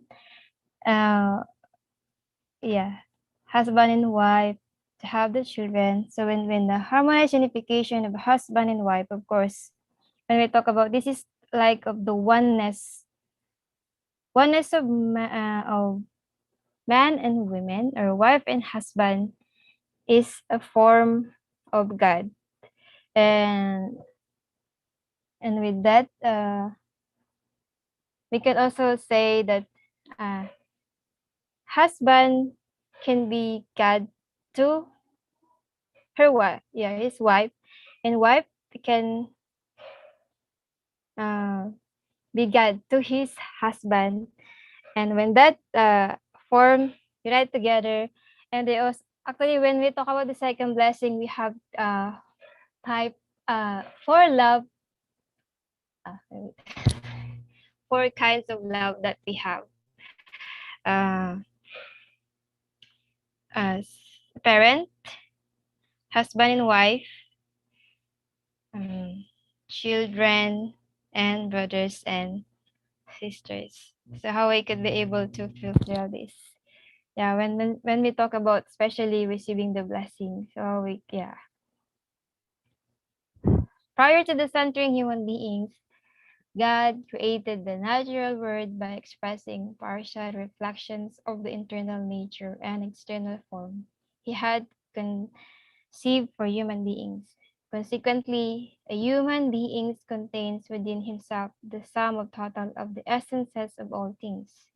That is the reason he is called the microcosm of the cosmos. Human beings, structures and qualities found in animals and plants. Human vocal cords are the versatile that they can imitate virtually any sound, any animal sound. A plant's leaf corresponds to the human lung in appearance and function. Branches and stems of plants correspond to the human circulatory system,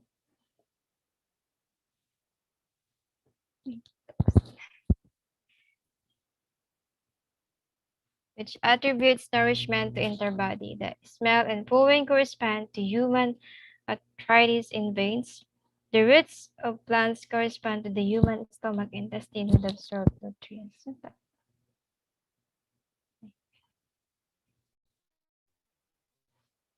Last is the third blessing, as described in Genesis chapter 1, verse 26. Fill the earth and subdue it, and have dominion over the fish of the sea and over the birds of heaven, over every living thing that moves upon the earth. The meaning of God's third blessing is a perfection of human beings' dominion over the natural world. To fulfill this blessing, the four position foundation of dominion must be established centered on God.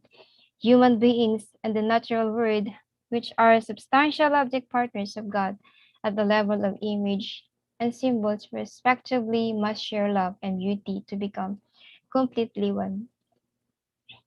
Talking about the third blessing, how we could have the perfections of dominion all over the creation, as God is the center and human beings and the natural world of the universe. How we could actually when we also it's also remind me when your mother speak about the rally of hope, yeah, about the nature, how we could really uh also protect the nature, and how we could also be able to really take care the nature that we are living now. Actually, that is also one of God wanted us to uh, um they do when fulfilling the three great blessing, and that is also the grace and responsibility, of course, that we have to really um walk through, like to the path of happiness of God. When so when we talk about the purpose of creation, realization of the purpose of creation, had God's purpose of creation been realized in this way, an ideal world without even a trace of sin would have been established on the earth. We call this word the kingdom of heaven and earth. In the kingdom of heaven, God's direction will be conveyed to all his children through the true parents of humankind, guiding everyone to live as one. As God and true parents of the children, how we could be able to build the kingdom of heaven on this earth.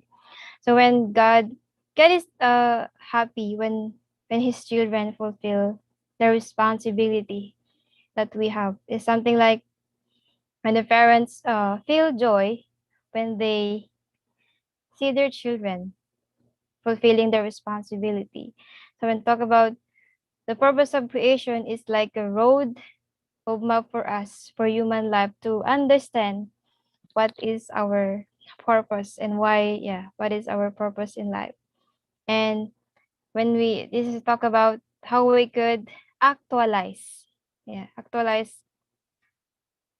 all the the three great blessing that we are learning about, that we are studying, and how we could be able to be the kingdom of heaven, of course, in this earth with of course not later but right here right now, substantializing all these three great blessings that we have. I hope in this simple message that I give. Yes po. Thank you so much. That's all po. Thank you.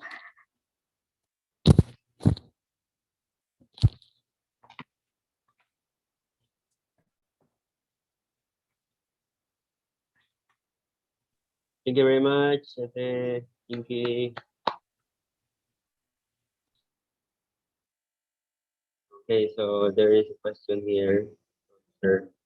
Why God created with dual purpose? What if you only have one purpose?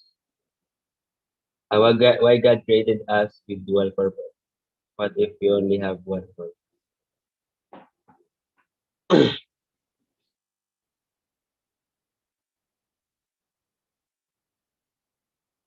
Jinky, do you have any thoughts about it? Or answer pa lang?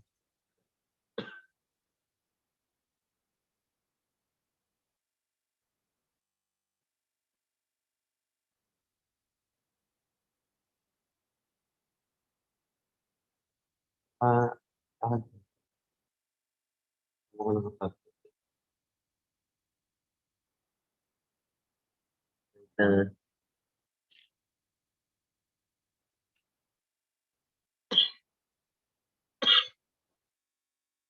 from Sir Randy, why God created us with dual purpose?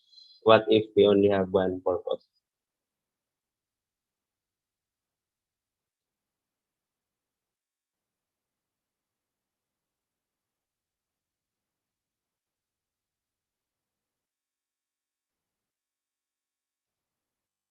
So anybody or from the lecturer?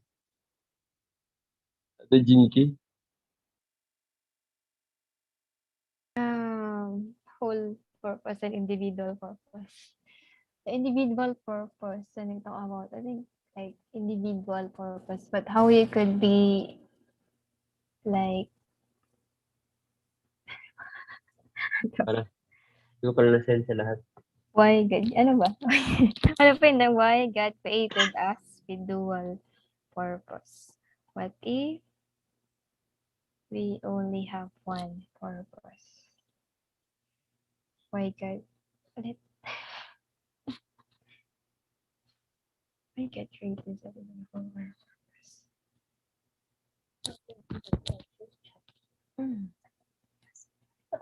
Why God created us with a dual purpose? Of course, if only individual is I am just like living for myself, parang ganun. And then whole purpose is like, para when we talk about, that's why meron po yung subject and object partners, how we could reciprocate, like give and take action.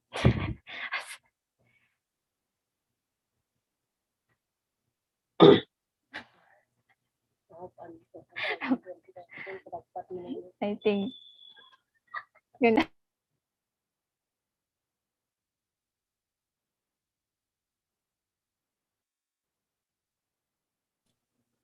all, Kuya. Okay, thank you very much.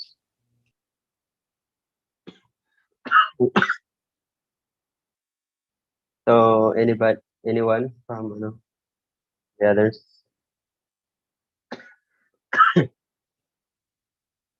Sabi natin muna na to have a give and take action. Ma-explain nga te. Kindly elaborate more.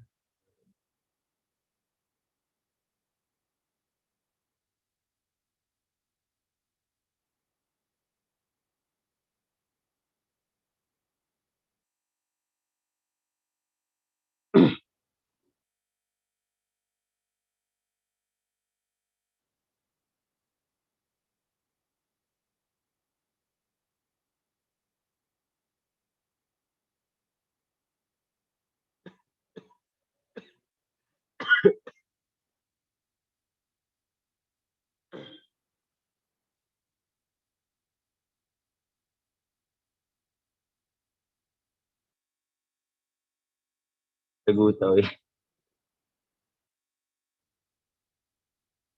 Elaborate eh. How about Adelina?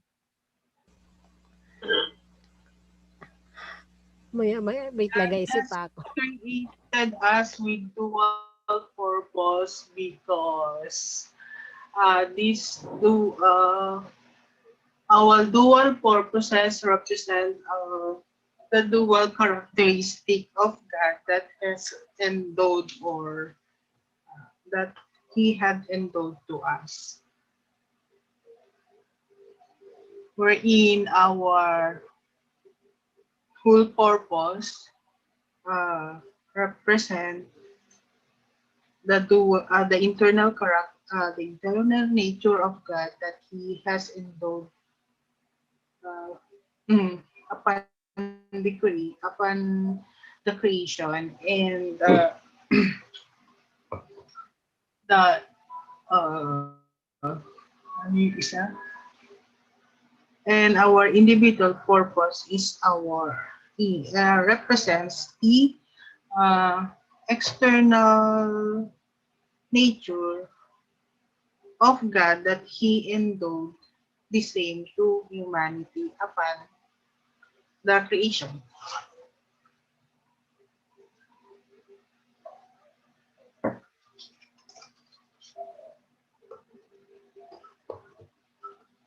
And that is the reason why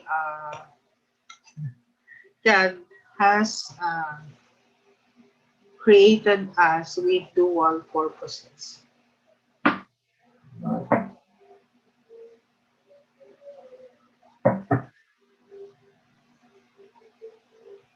Okay, thank you so much, Sai.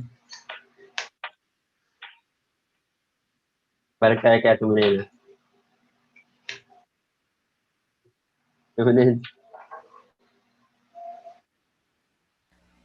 Yes po. Wait lang. Kasi if, why God created us with dual purpose? What if we only have one purpose? Bakit dalawa? Bakit ano? Yun nga, as what I've said earlier, to have a give and take action. So, like, diba, like kay, Jesus, nga, kasi wala siyang, parang wala siyang partner. So, parang the same lang nga, wala siyang purpose. So, para ma-fulfill niya, so, kailangan niya na magkaroon ng tama ba? Dual purpose. So, yun lang po yung sagot ko. Sana may, sana may nabingo.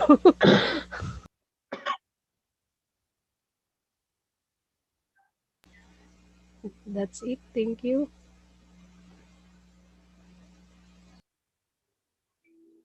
Thank you very much. Okay.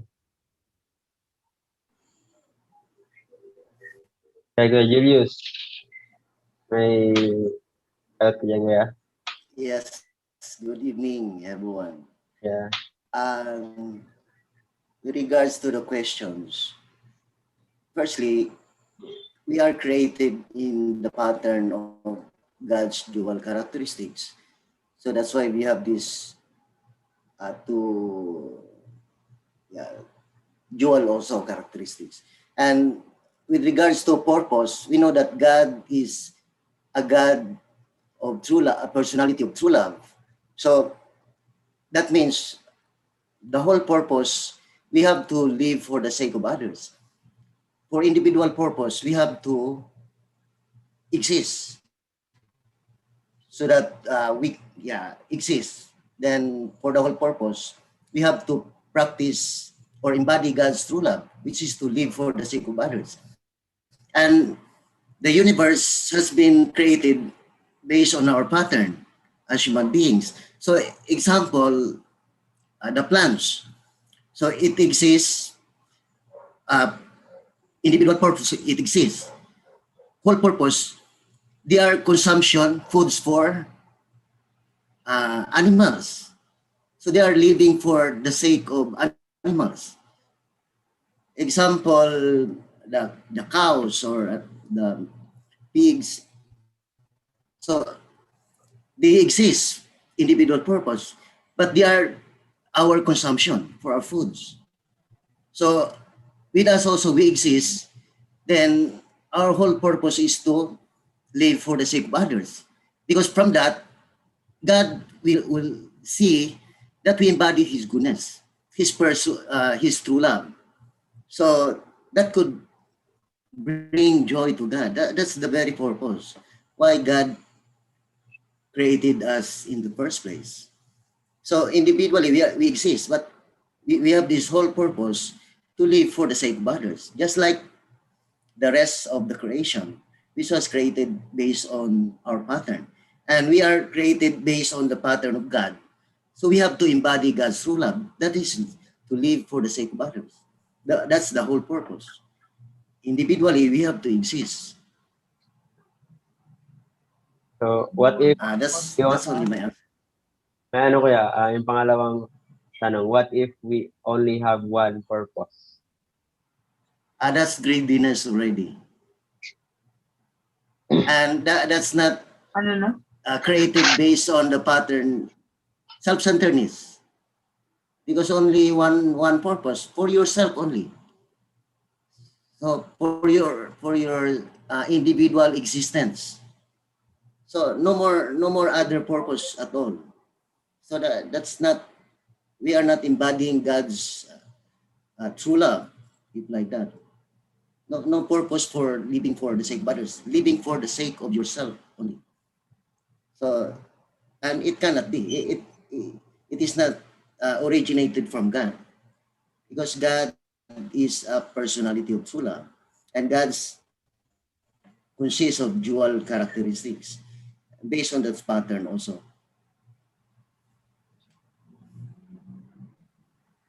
All right, thank you so much. Julius. Yes, ate.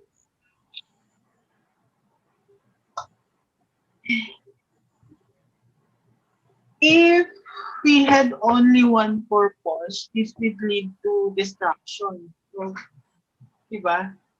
Kasi, uh,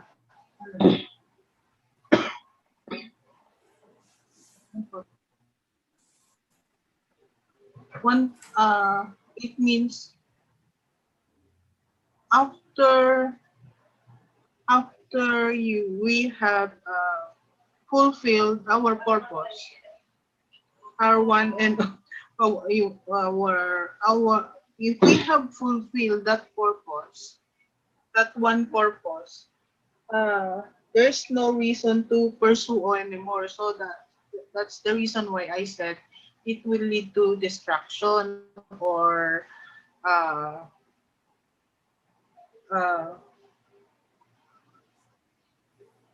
extinction. I mean, it will stop. I mean, after that, life stop from after that's uh, life or our existence is stop after, or humanity's existence is stop after fulfilling that one and only one purpose. There's no existence after fulfilling that one purpose. After that one purpose has been fulfilled. Oh. I think we If there should is determine only one, also what is that purpose? Either is it for the whole purpose or for the individual purpose? Yun kuya, yun yung tinutukoy. But why God created I us with dual purpose, like individual tsaka all purpose. Why God created us like that? What if isa lang? if individual the second question is only one purpose. What is that particular purpose? Individual purpose only or for the whole purpose? Hindi yun ang one purpose. Either, Either or. either, either or. Either. But anyway, yeah. But anyway, either way, it cannot exist because for the whole only, then you don't take care of your individual also. You don't exist, and for individual only, the same thing. You will self-destruct.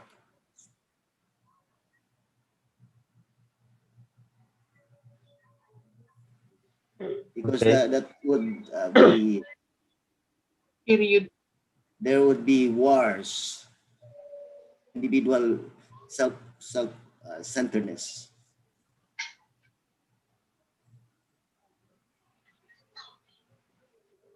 Okay, thank you very much.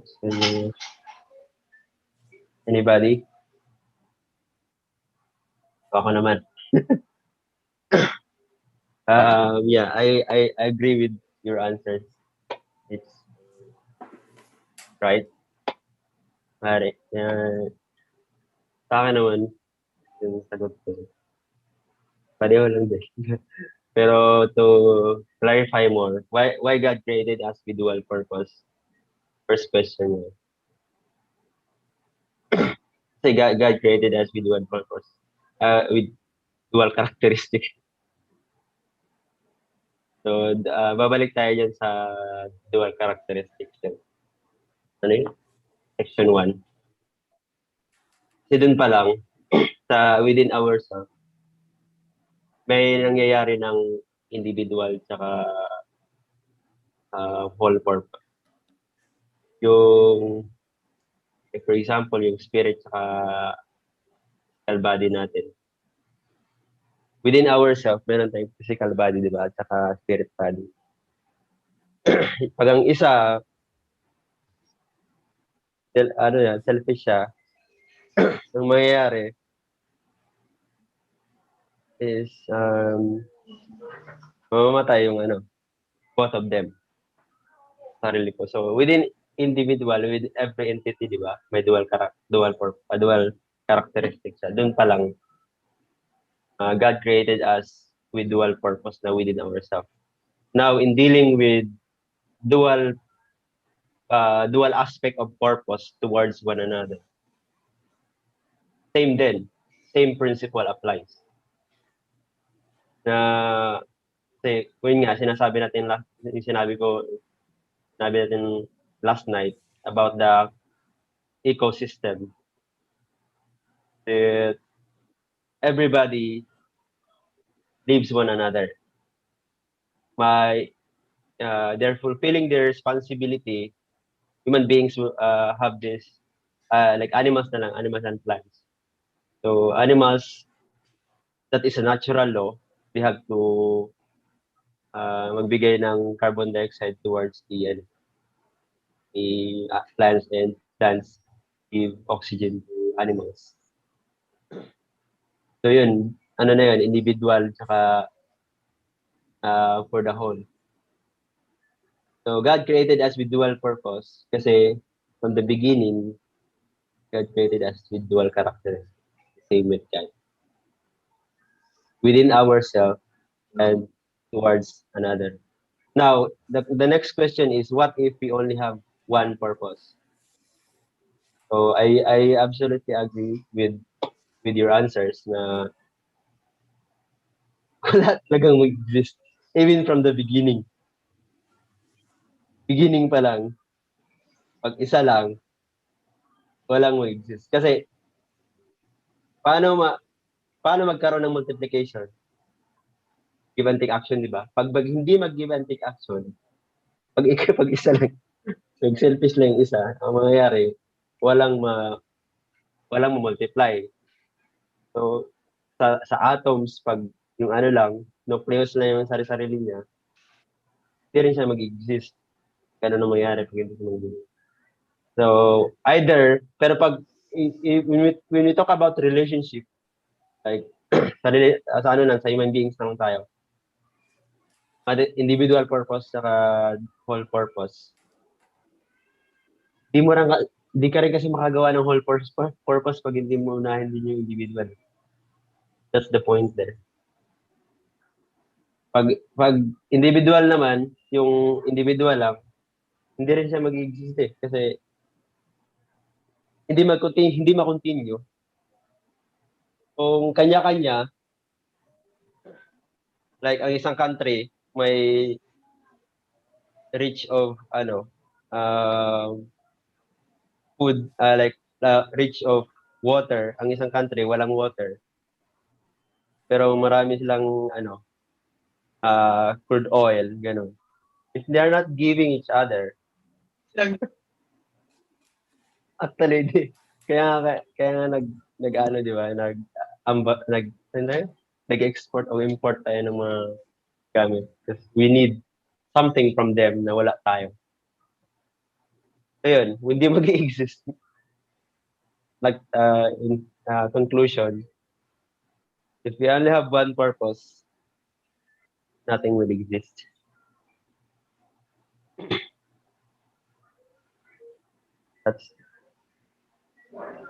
That's my answer.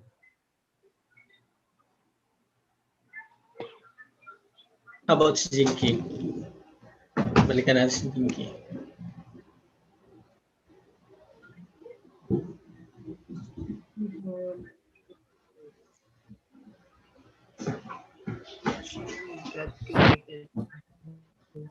Sumagot na po ako kanina, di ba?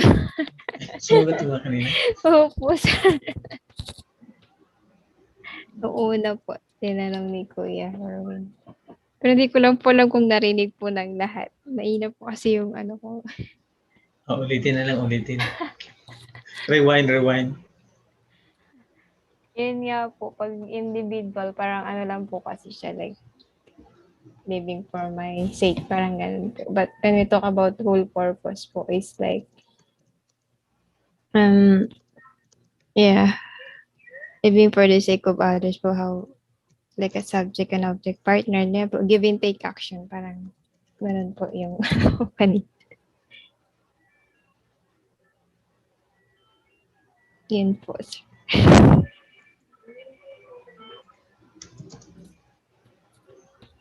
Yan lang po. Meron pa pala isa yung what if only one purpose. So if we only have one purpose, we cannot, perfection is not possible. Diba? Either individual we po ba yan perfect or ourselves? whole? Either individual or whole. Yan, Jinky. Kasi kung isang dual siya palagi, di ba? The personality, yung si God kasi, di ba, from the beginning, nag-divide siya. Pero in order to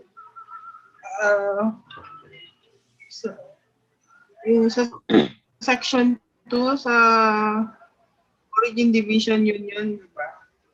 So, in order for humanity to perfect itself, he needs a partner. So, perfection will not be possible if you exist only for one purpose. If one entity or an individual has only one purpose, or whether its purpose is for the whole or for the individual.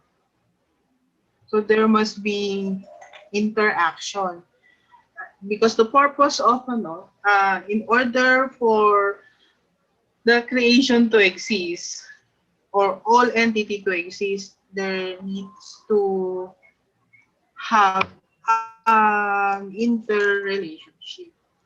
And we cannot perfect ourselves if we have only one purpose. So perfection is not possible if we had only one purpose. Not So one reason why God created us with dual purpose so that we could attain perfection also as embodiments or of substantial image of God as human beings. and also because whole purpose pertains to internal nature or mind, and individual purpose pertains to external form or body. So mind without the body also it cannot exist, and body without the mind also cannot exist. So just like the same thing like that. So individual only cannot exist. So we could say na they are they are not independent. Yeah, they are not They are independent, but dependent uh, not independent. and operative. Yeah, they are not independent, but they are related and interdependent towards one another. Can- So Each one they cannot exist without the without the other. other. Yeah. Yeah. Yeah, within the entity and between entities. Kaya may kaya nga may uh, interrelationship among entities. Sa science, ang tawag natin doon yung ecology na sinasabi mo. Hindi siya magiging complete without all the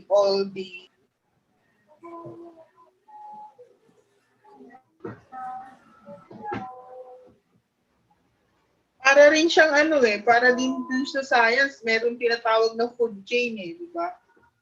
Food chain siya, parang food chain siya in the sense na yung particles, yung atom, hindi siya I mean, hindi mabubuo yung atom na walang particles. Ganun. Tapos babalik pa rin siya na gano'n. May cycle pa rin. Fusion of particles. Because of that, the ang goal ng dual purpose is for existence and multiplication, right? Yun ang nagiging Actions, multiplication, existence. That is the purpose of dual purpose within the interaction with other being. How about within individual?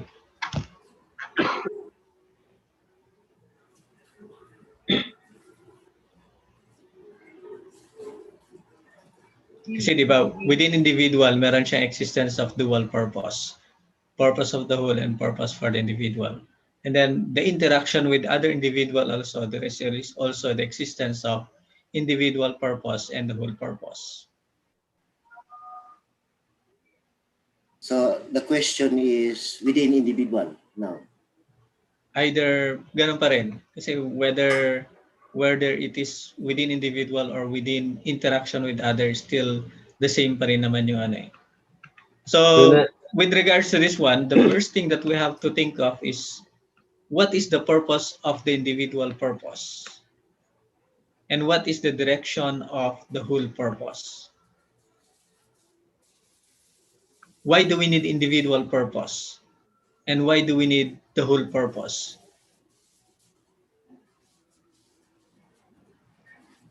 Doon na yung mapasok yung ano, sir, development, sir. Individual for the sake of existence, and for the whole purpose for the sake of others. For the sake of others. So what would happen to you if you live for the sake of others? Ano yung magiging magigain mo as part of the individual na yung purpose for the whole? Doon na papasok yung individual development, saka development din sa whole, progress ng sa whole din. So individual sustainment plus individual development. And once na na-inspire din yung tao na nakakuha naman ng development, that's the time din na magkaroon din siya ng development within himself.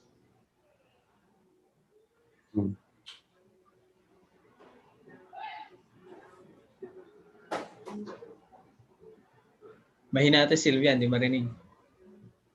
Yung individual, ano yung tanong, yung what if, kasi yung para sa akin ni Kuya, yung parang practical lang na bakit kailangan, halimbawa, yung individual lang muna. Wala muna yung individual, yung whole purpose.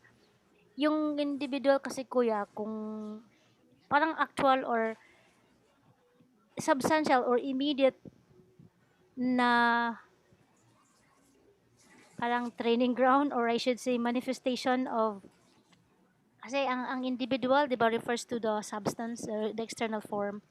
Mas madaling makita, mas madaling maintindihan ng tao. Halimbawa na lang, tayo in a community, if we are a person of a good character, actually, if makapunta ka doon sa community, people tend to like look at you. Mas madali makita kasi in the present situation or circumstance sa panahon ngayon.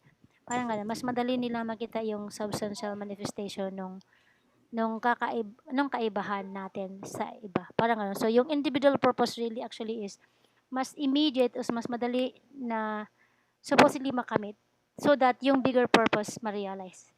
Yun. Yung individual purpose na existence. However, katulad ng sinasabi ng iba na nating lahat na kahit yung individual purpose, hindi rin mangyayari, hindi ma-realize, o hindi ma-substantiate kung in itself walang interaction. Kasi alam naman natin na God is a God of principle.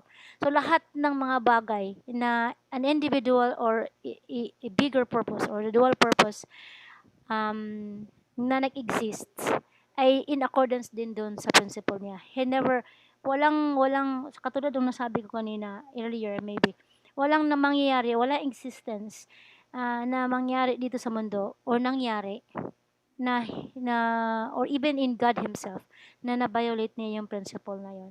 Kaya hindi pwede ang individual lang po talaga. Hindi pwede na individual or either do yung whole purpose lang mag-exist. Kasi alam natin na yun yung principle ni God, yung pinakang-basic principle niya on which yun yung principle niya na nag-govern sa lahat, in which ang basic principle niya para maintindihan or masubstantiate o ma-realize yun is yung proper give and take. So kung isa lang, wala talagang magiging mangyaring give and take. Walang development, walang sustenance, o wala ding mangyayaring existence. Parang gano'n. So in the absence of the principle, ate, how can we understand the existence of the dual purpose of an entity within an entity? How can we understand the dual purpose within an entity? Yeah. For example, walang principle. Sa atin, sa tao, halimbawa na lang, yun yung sinabi ko kanina na halimbawa yung pagiging kung sino ka, kung sino tayo, whoever you are,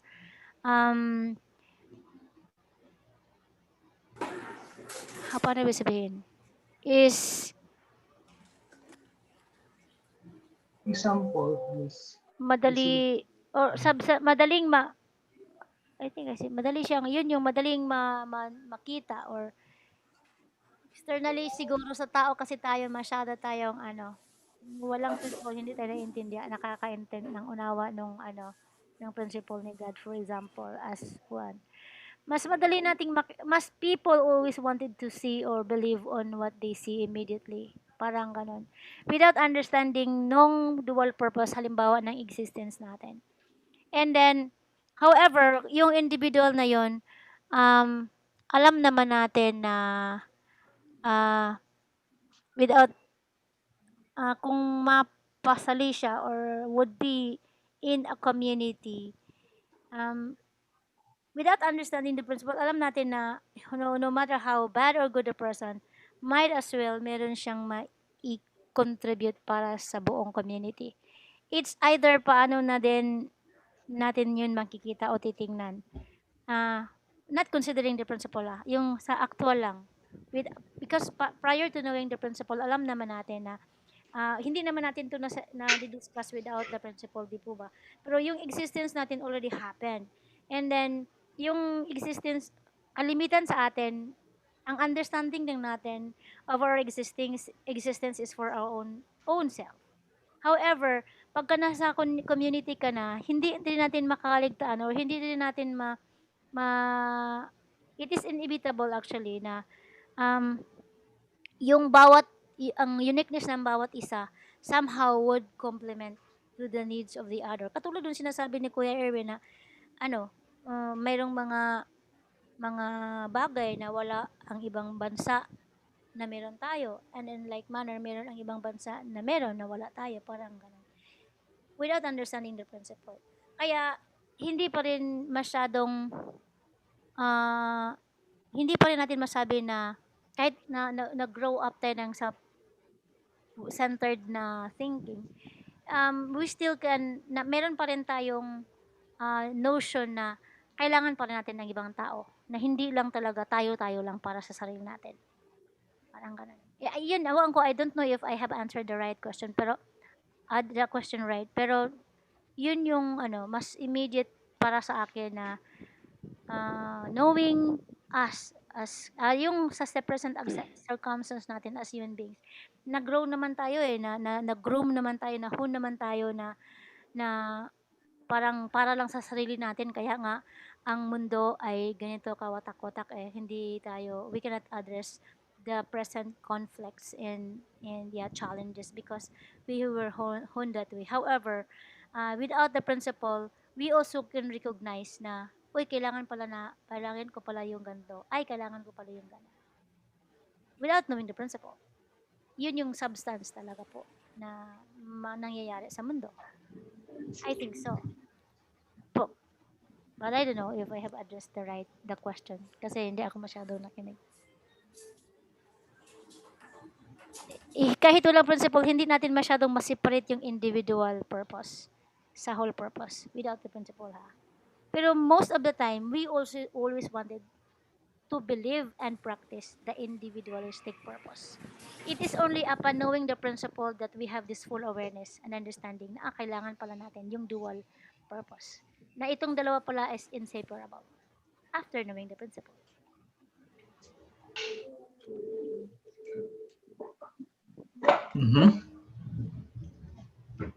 Example natin. Gawa na lang natin ng example.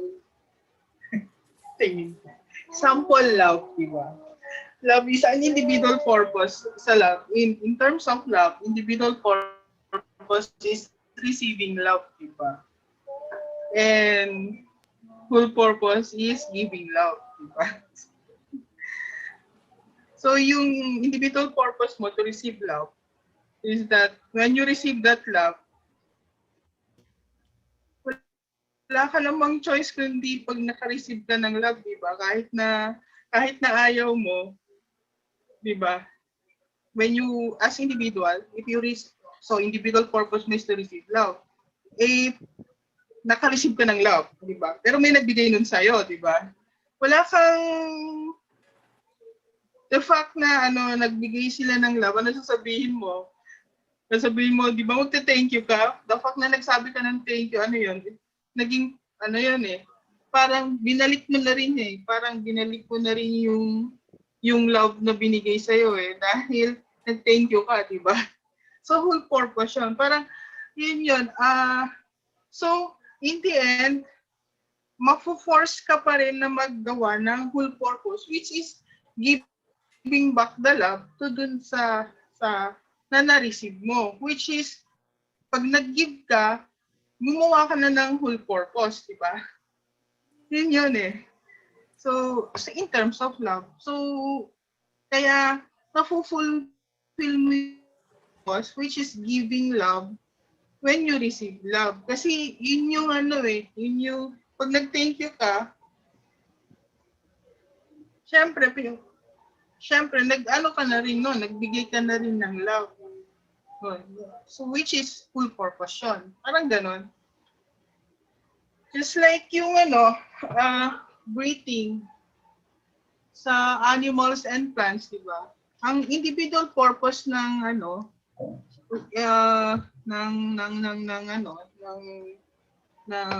ng plants is to that it needs kailangan niya ng oxygen, carbon dioxide, di ba? And na-receive niya yun from nagkaroon siya from the animal. So, hindi naman po pwede talaga na hindi siya mag-i-emit, maglalabas ng oxygen eh. Kasi nabuhay siya dahil dun sa carbon dioxide eh. Dahil nabubuhay siya, normal, it's natural for the plant to give out or emit oxygen that is needed by the animals, di ba? Yun kasi yun yung nila eh, yun yung natural nila na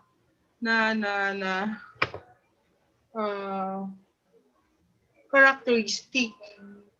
So hindi naman nila pwede yun, hindi naman nila napipigilan yun kasi innate yun sa kanila, di ba? Yun. So, talagang meron siyang individual at saka whole purpose. And hindi natin siya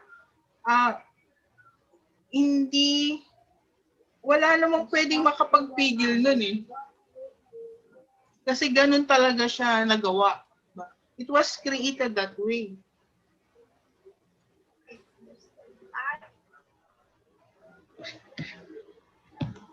So talagang wala kang automatic siya.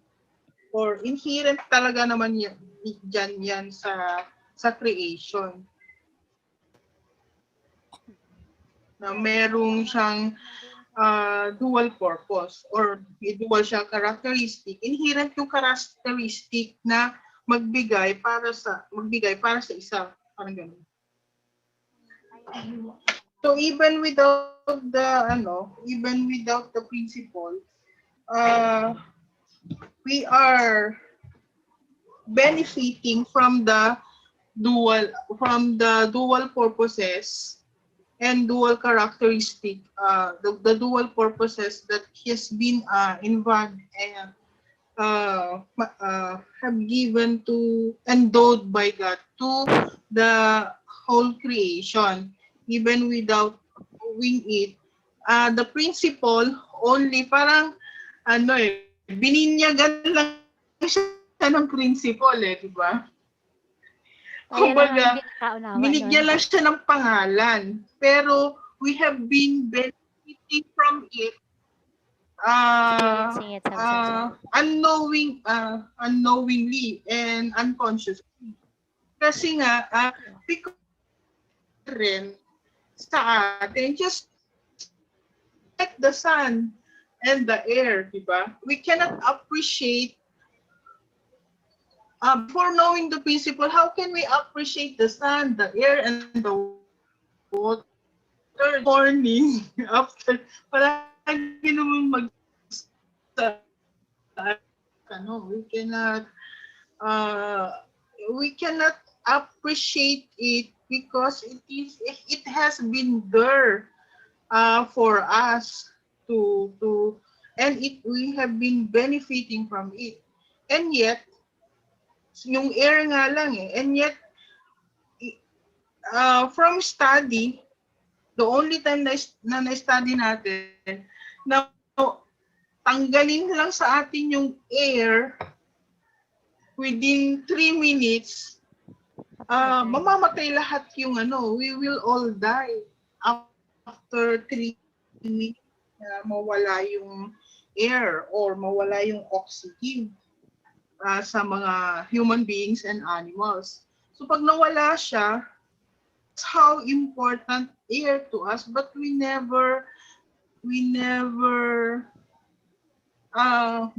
don't tend to appreciate it because it has been there all along. So yun, yung oxygen and carbon dioxide. Pero hindi natin siya we cannot appreciate it because it isn't or naturally given to us. But if we really examine it clearly, 3 minutes, we die. We all die. We die. We all die. So how does this explain the existence of individual purpose and the whole purpose within entity?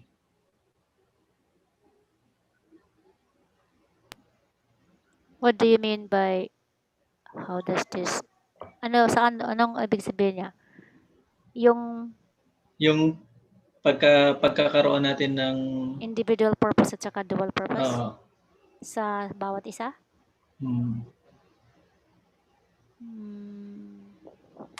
ba? Wait a minute.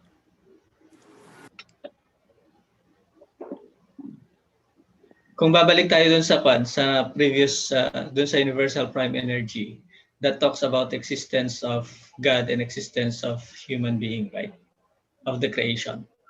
How do individual exist and how does God being projected through the existence of the things that is being created? How do individual exist? Okay. Di ba meron tayong tinatawag na individual existence, individual maintaining. And then when we interact, yun na yung developmental. Kaya kung titignan mo, from an atom, okay, or balik tayo dun sa pinaka basic, okay, yung existence of particles, positive and negative. Okay? Yung positive, they exist on their own, right? Tama ba? Yes po. And within the existence of the positive or the existence also negative, ganun din nag-exist by itself. Okay? And that is what we call individual sustaining. Yeah. Because they needed to sustain themselves so that they can continue to exist. And in order for them to further develop, they needed to interact. Yes po. And pag nagkaroon ng interaction, what will happen? There will be development within individual and with the things that they are interacting with. And where does that come from? It is coming from God's self-sustaining and then God's developmental characteristics. Yeah, right po. Kaya saan nagmula lahat yun? It is all comes from God's characteristics. And that is the principle. Na even without knowing the principle, that already exists because that comes from God. God itself, yeah. Tama ba? Does it make sense? Yes po. A lot. Na para hindi na masyadong, kasi kung pupunta ka na sa existence of the interaction of the entity, bago maintindihan yon, dapat pupunta muna tayo sa basic. Ano ba yung pinaka-basic? It is God's characteristics. ano ba meron si God? Na yun yung nagbibigay ng force para sa ganon, the created being will have a dual purpose as well. Kasi we are all patterned from God's nature and God's character. And then meron siyang individual sustaining body plus developmental characteristics. Kaya kung titingnan natin, sa lahat ng creation din, we needed to sustain ourselves, and that is the individual purpose.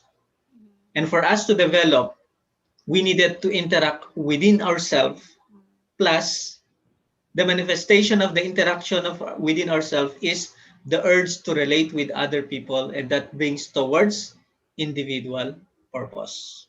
A holistic purpose, I'm sorry. So what do you think? Would it give a better understanding and better better sense of kasi there is a possibility that you will be asked, tatanungin kayo ng ganun eh. Bakit hindi na lang isa? And what will happen if only one? Alam naman natin na pagka lahat ng sobra, either individual or holistic purpose, it leads towards suffocation. Tama ba? And suffocation means destruction or even leading towards extinction.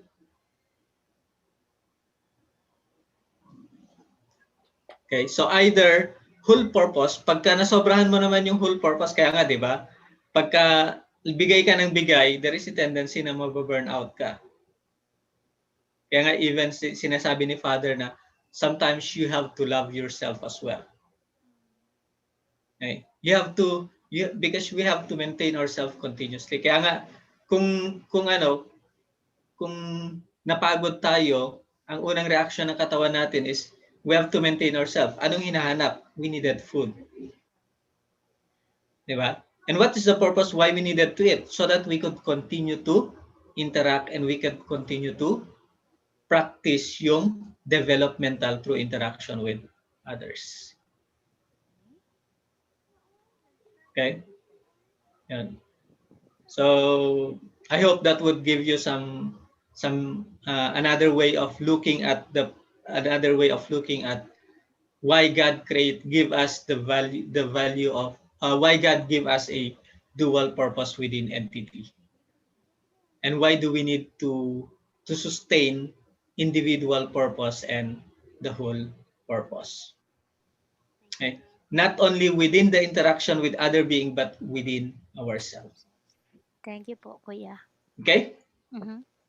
So, anyway, you can read further if you will be, kung basahin nyo yung Theory of Original Image sa Unification Thought. Maano nyo yan? Mas magkakaroon kayo ng deeper understanding doon. Okay? Yeah. I think merong tanong si Jinky din dito. Ano yung Jink? Ano yung tanong mo, Jink?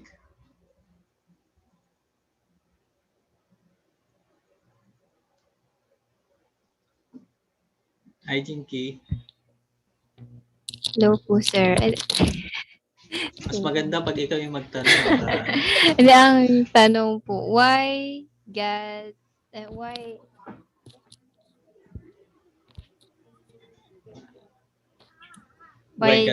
God gave three great blessing? Parang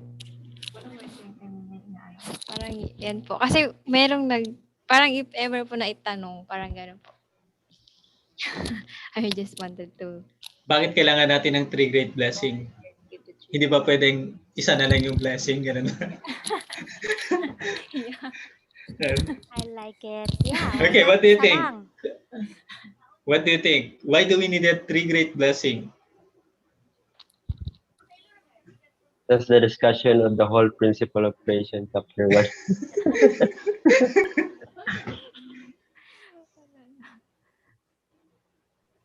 Mm-hmm. Diba? Ang ganda pag ganito lagi. Live na. Meron tayong may interaction. Yeah. Ano ko po kasi habang nakikinig po, parang nag-iisip ako ng ano kaya pwede itanong. So, natanong ko din muna. Diba? So, why God need to give us 3 great blessing. Hindi pa pwedeng isa na lang. Wala ba pang-apat yan? Ah, Yan ang hinahanap. Pang-apat. Para makompleto yung 4-position foundation na bakit 3 lang? Dapat 4 yun. Dapat, dapat. Apat dapat. 4 dapat. Mas marami, no? Marami yung mas mura. Mas masaya. So what do you think? Why do we need to have that? Yeah. Why do we need to go to 3 great It's okay. blessing? That one you have To to. maintain Okay na to eh. existence. Unang-una, saan tayo Actually, nag-base? Bible. Kasi, Kung babalik natin tayo, sabi, God is a God number 3, number 3. A God enough. Alaman naman natin yung 3 great blessing is because of the Bible. Mhm. Pero hindi natin malalaman yung kung ilang blessing yan kung walang Bible. Siguro alam na natin na we have the purpose to give joy to God, but we don't have the clear formula how to do it. And yun, yung 3 great blessing talaga, hindi mo rin siya makikita. Sa ibang religion kasi, it's not 3 great blessing. It's a blessing. Individual, meron sila. Meron din silang family. Meron din silang like, dominion over the creation. Pero hindi sila sabi ng 3 great blessing. Tsaka hindi siya buo na binibigay sa sa Quran, sa Quran kasi sa ibang teaching. Na kasi parit siya sa ibang scripture. Sa Bible lang yung 3 great blessing and the individual family and then creation. Okay, bakit 3? Pero pag i-base natin sa principle of creation, bakit 3 great blessing? Babalik pa rin tayo sa ano yun. Sa basic. Tulad ng sinabi ni Kuya. Existence, God himself is multiplication. number 3. God of existence pa rin yung God is- existence pa rin yung for us to exist, for the natural world For us to exist and continue exist. para Kasi kung mag-substantialize natin si God, existence, image ni God. It is the fulfillment of substantial kingdom of heaven through that 3 great blessings. Yeah, that's Manifest it, the Kuya. image Pero of God. bakit kailangan natin ng 3 great blessing para ma-fulfill yun? Unang-una, first blessing is perfection. So why God give us responsibilities to reach that level, perfection? It is because He wanted us to inherit His creative nature and participate in His great work of creation. Second, to take ownership and be worthy in become the Lord of the creation and also as creators. So that's the first. Then second blessing is to multiply that perfected individuals. That would be the very foundation from the family to realize the substantial kingdom of heaven. And the third blessing is to dominate the creation with love, dominion of love. So we can harness the creation, so we can realize that creatorship that God endowed to us. So we can build the environment as substantial kingdom of heaven. Everything very convenient, anything. So, Conclusion, Kuya, it is to substantialize the kingdom of heaven, yes.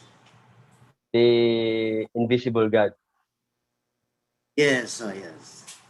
Kasi that's the Kingdom first. of heaven naman, Kuya, is Yes, yun first lang is to build in the kingdom here on earth, the kingdom of heaven, then in heaven. So it should be first realized here on earth, then in heaven. That's why we have to fulfill that 3 great blessings. Hindi yung fulfillment ng 3 great blessing ang tanong, Kuya. It is... Yeah, yun na yun. Inano ko lang yun. Yung ano nga, yun nga. Bakit hindi ba pwedeng isa na lang na blessing? Parang gano'n. If isa only, individual perfection, no multiplication. So if no multiplication, then the earth, only one person would be roaming there, the vast creation of God. Pero meron din tayong kwan, di ba? Individual level, 3 great blessing. Family level, 3 great blessing. And then cosmic level, 3 great blessing.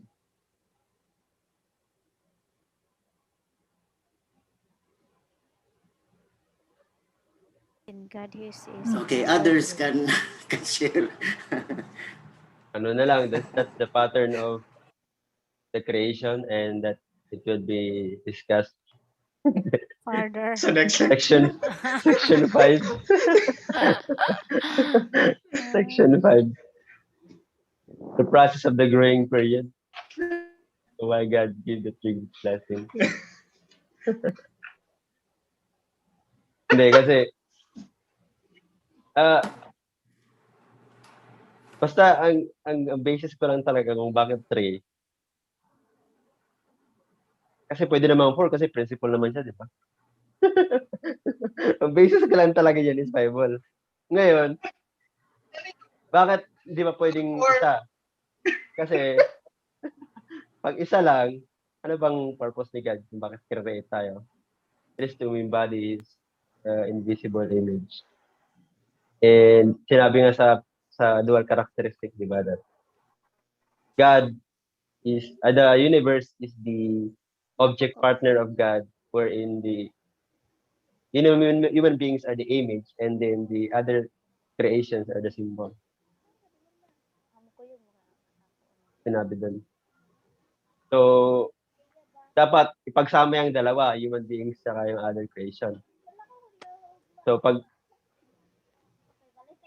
individual pa lang, kailangan, kahit individual pa lang, kailangan pa rin ng creation. So, pinapractice na natin yung, yung pang tatlong blessing, yung dominion over the creation individually.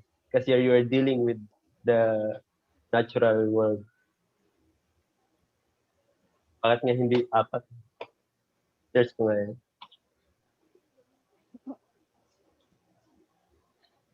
So anong na-discover mo, Jing?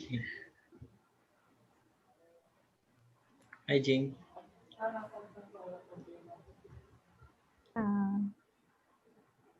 Maghanap kayo tayo ng ibang blessing. Malay mo, makahanap.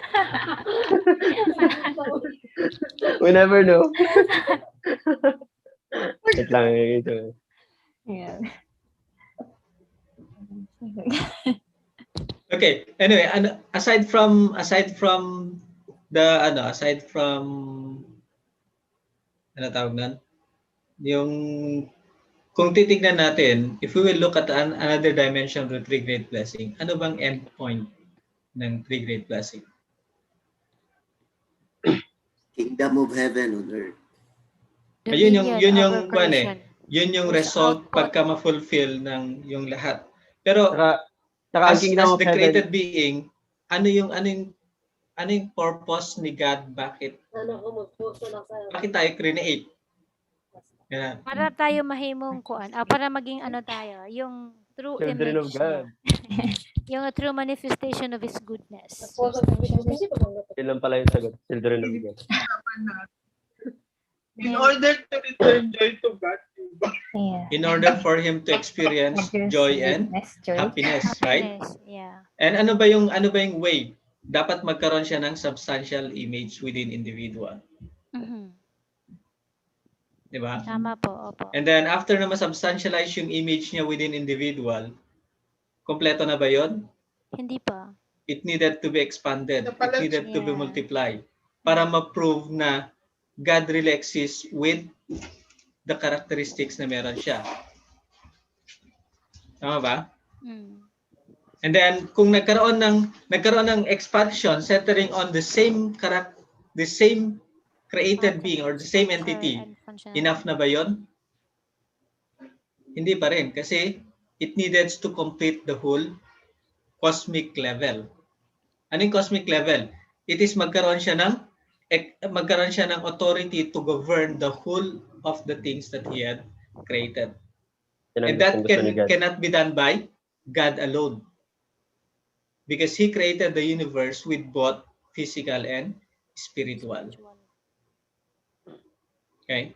Kaya kinakailangan ng 3 processes of fulfilling, of giving joy and happiness to God. May follow-up question, sir. Yeah.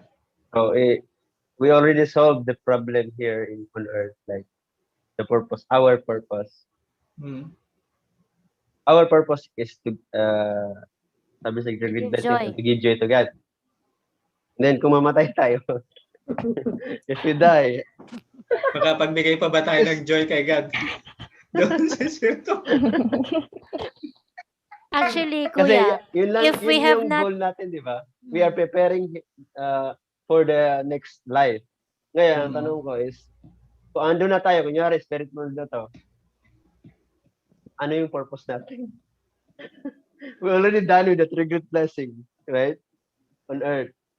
Nga, pagdating sa spirit world, anong gagawin natin? Anong purpose natin? Eternal happiness. You are living in the kingdom of heaven. Paano, kuya? interact God How? through God through our spirit. Because you are molded already. So, wala lang triggered Your blessing. spirit already molded. Because dito lang siya kailangan i-substantiate sa physical life. Ngayon, te, we are living here on earth fulfilling the triggered blessing. Yun lang yung purpose natin. And to give joy to God. Ngayon, natapos na natin yun. Exit na tayo sa physical world. Exit na tayo. Punta na sa spirit world. Buti kung Kasi makaabot spirit tayo, world, what anong if hindi tayo gagawin makaabot nun? Kailangan Dala naman natin yung talaga. ano eh. Kaya dapat apat, no? For night. Apat dapat. O, yun pala yung pang-apat, sir. Yung blessing na yun.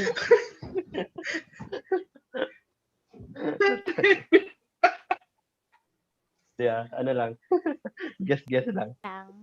Actually, kung titignan natin, yung third level of blessing is, di ba, sinabi nga natin cosmic. It includes both the physical world and spiritual world. Kaya nga, pagka na-develop natin yung joyful heart natin dito sa mundo, what kind of world we will be developing in the spiritual world? Di ba? Tuning ourselves to that spirit world. Kaya nga, ang pinaka-main goal natin is to maintain and sustain a happy life on earth. Para sa ganun, we can continuously enjoy and practice a happy life when we go to the spiritual world.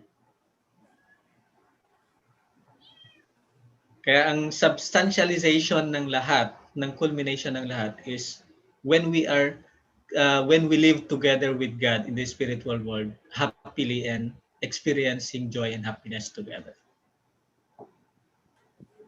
For eternity. Pero sir, di ba ang goal naman natin, pero nagbigay pa rin tayo ng joy kay God, di ba, dito sa earth? Kaya nga, kung titignan natin, ang fulfillment of the three great blessing, kung ilimit natin sa physical world, di ba meron din yung, di ba parang ano din, individual level, family level, cosmic level. Tama? So ano naman yung level na yun na katumbas niya when we go to the spirit world? Formation, three great blessing, growth, three great blessing, and then completion, three great blessing. Kaya meron din tayong three great blessing dun sa formation stage, three great blessings sa growth stage. Nandun yung form spirit, divine spirit, and becoming the true sons and daughters of God. Divine sons and daughters. Tama ba? The true sons and daughters of God. Form spirit, divine spirit, and then true sons and daughters. It's a completion stage. Pero if we enter there, sir, we're already perfect here in earth, and then we will fulfill the three great blessing. What kind of spirit when we enter there? Is it divine spirit? Kasi form, tapos life, tapos divine. Kaya nga, yung ano natin... Kasi ang development ng, di ba, is dito naman sa mangyayari naman sa earth, di ba? Yung development ng spiritual Ng self spirit. natin. So I think it's divine spirit. Depende lang kung if you reach perfection. Yeah. It will hindi siya divine. You will become the true sons and daughters. Kaya nga sabi ni Father, di ba? If you have reached the level of completely becoming one with God in a cosmic level, ano bang ni God? Anong heart ni God during that time? It's a welcoming His sons and daughters. Di ba? Kaya sabi ni Father, di ba, na yun, siya pa mismo yung tatakbo at i-welcome ka niya. I'm seeing my son and daughter. So ang ultimate goal is not only for us to develop a divine spirit, but to become the true sons and daughters of God. Kaya ang end point natin, once we can fulfill the three great blessing physically, in the physical world, pagdating natin doon, it's already a completion level na we are really becoming one with God. So ano ba yung one with God? Becoming true sons and daughters na. We are the direct lineage of God. Paisip tuloy ako. Kapag namatay pala tayo. Reincarnation. Balik sa namatay tayo, mag-return. Pag wala naman tayong ginagawa doon, balik. Delikado to. Kapag namatay tayo, mag-returning resurrection tayo para mag-guide natin yung mga hanggang 7th generation kasi yun yung pure lineage, di ba?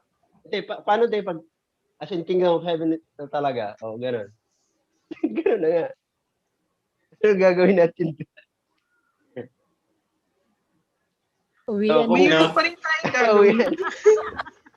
Uwian na daw. Nakaka-uwi na nga tayo. Ano yan eh? Eternal happiness na yan eh.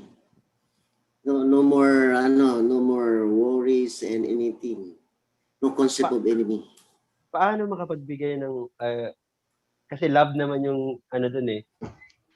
We live our life with love, gano'n. Govern with true love daw yung kingdom of heaven. Pero ano yung ang tanong kasi, ano yung ginagawa natin? Sabi ni God, boring na ako sa inyo, balik na kayo sa sa earth. kasi may nabasa ko sa spirit world, anything you wish daw, it will come Kailangan magbasa ng spirit world, the messages from the spirit world. Sige ba? Hindi ko pa nabasa talaga yun. If you attain that level, anything you wish. Yung kay Dr. Sang Hun Lee na book? Dalawang Volume 1 and Volume 2. Yes, kuya?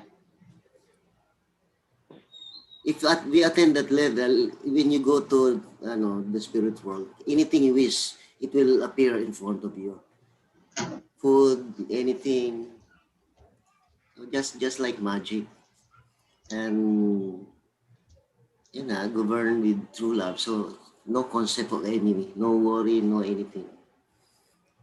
Mangyayari pala yan is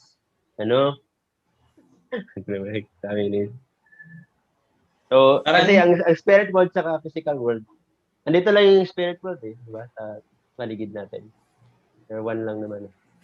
So, pag bumatay tayo, tapos perfect. Travel na lang tayo sa ibang planeta. Kung titignan natin, anywhere. Bago nagkasala si Adam and Eve, do they need to worry of what they eat, what they do? Bago sila nagkasala? No. Diba? They just enjoy everything. After the fall lang.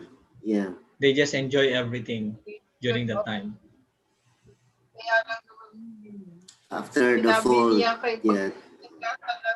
Si Adam, sabi niya, lahat ng kakainin mo, paghihirapan mo, bago mo, lahat ng bago mo, paghihirapan, yun lang naman. After the fall. After the fall. Yeah, also, kaya may birth pains. Ano na yung anxiety, fear, before, di ba, yung shame, before they are naked, right? So there's no concept of like that. Ibig sabihin, very kuya, pure. kapag Very pure. Walang hindi mauusang damit.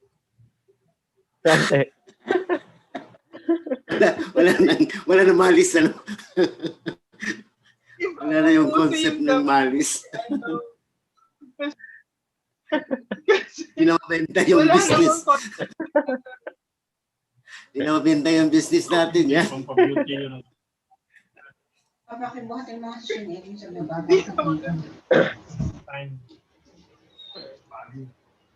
Ay, nagkalindol daw sa Japan. Oo. Palagi ang Japan na ano eh.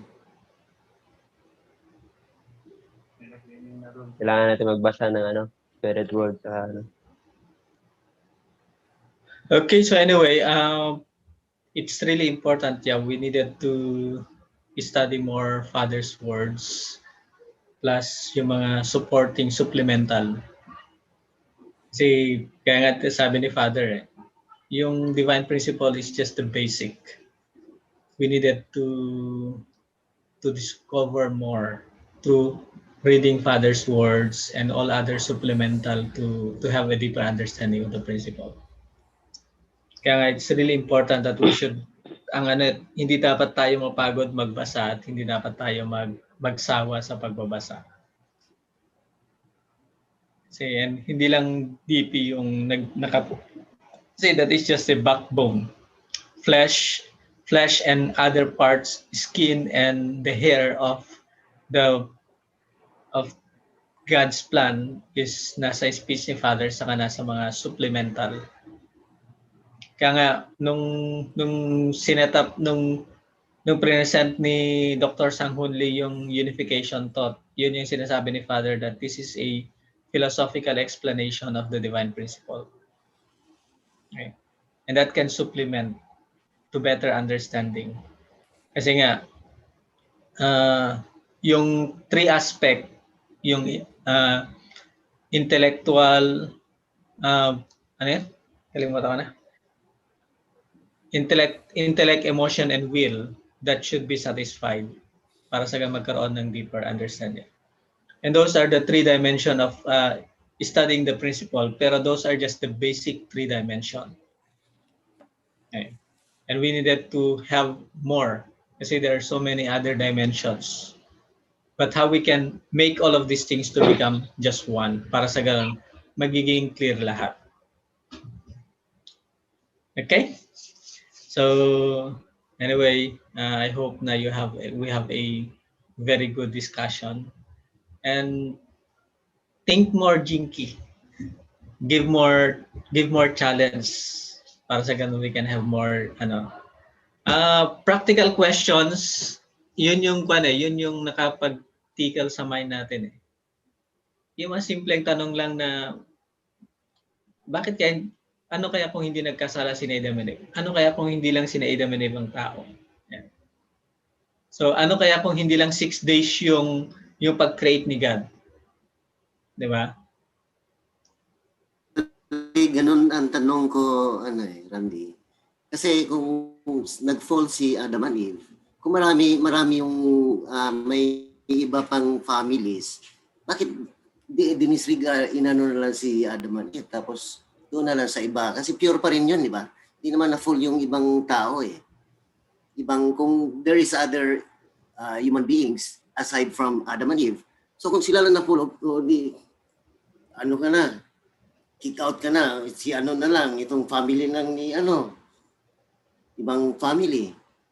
Di ba? Pero sila kasi central position, kuya eh. Yan ang ko rin eh. Parang inaano ko. Kasi pure lahat, di ba? Everything at first, they are pure. Kasi no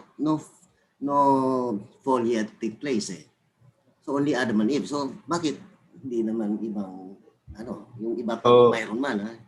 Kung kung whether may tao or wala sa time na Adam and Eve, babalik pa rin tayo sa pinakaunang tao. Hindi man sina Adam and Eve. Kasi from the very beginning, may isa talagang tao nag-i-start.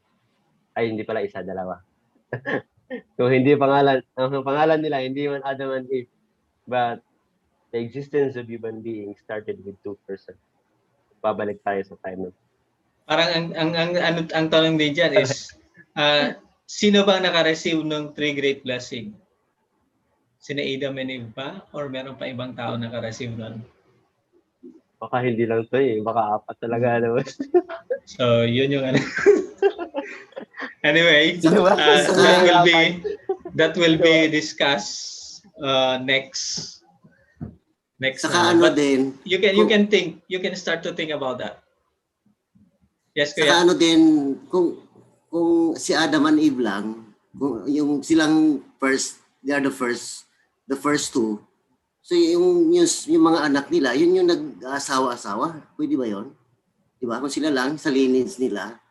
Kasi walang ibang multiply eh. Sila lang in their family, di ba? Yung anak niya babae sa anak ng lalaki nag-asawa, gano'n. Gano'n ba? Wala namang binanggit na anak na babae si Adam and Eve, kuya. Saan yung nagiging multiplication? Puro lalaki naman ang anak. Multiplication na ano? Sa Bible. Oo nga, no? Meron. May ano the dyan. daughters of the sons of Adam and Eve and their daughters, beautiful, sabing gano'n, di ba? So, meron silang naging anak, hindi lang nabigyan ng pangalan. Pero sa Christian, ate is Adam and Eve lang talaga eh. And their sons. Yun yung nasa Christian teaching. Pero yung tanong ko dyan, kung within their family lang, nag-asawa-asawa sila, yung mga anak nila. Ganun na mangyayari niyan kaya. Kasi paano na? Oh, so incest pa rin yun, no? Yung ganon. Incest na yun, ano? Sino ba yun? Tamar tsaka yung papa niya. Pero hindi blood related talaga yon. Ano lang yon sa related doon sa niya, sa anak niya. Pero yung talagang blood, yung siblings, magkakapatid na nag-aasawa, di ba? Kasi kung sila lang talaga, sila ang nag-multiply lang within their family, yung sons and daughters ni Adam and Eve. Ay, nakasulat yan sa Bible, kuya. Di ba na may ibang sa mga Chinese kuya in order to kaya kung may ibang family din, bakit hindi na lang inano si Adam and Eve? Kasi pure naman yung other na si Adam and Eve lang naman yung na-fall, di ba? So kung may other human beings na bakit hindi naman yung hindi niya ginamit yung may ibang tao? Kasi di ba? Kung mayroon man. Yun ang tanong diyan. Kung sila man lang, pwede pala yung mga anak niya nag-asawa. Di ba? Kasi andun yung multiplication eh. Okay, si Adam, sa yung anak, daughter niya, di ba? Insist na yun.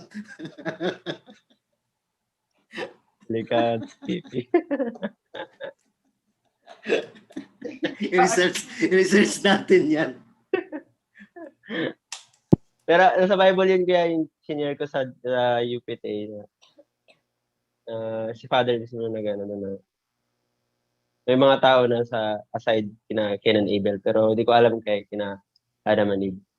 Anyways, ang lagi kong conclusion dyan talaga is kahit may tao na sa time ni na Adam and Eve or kahit ma-fallen na sila that time yung ibang tao,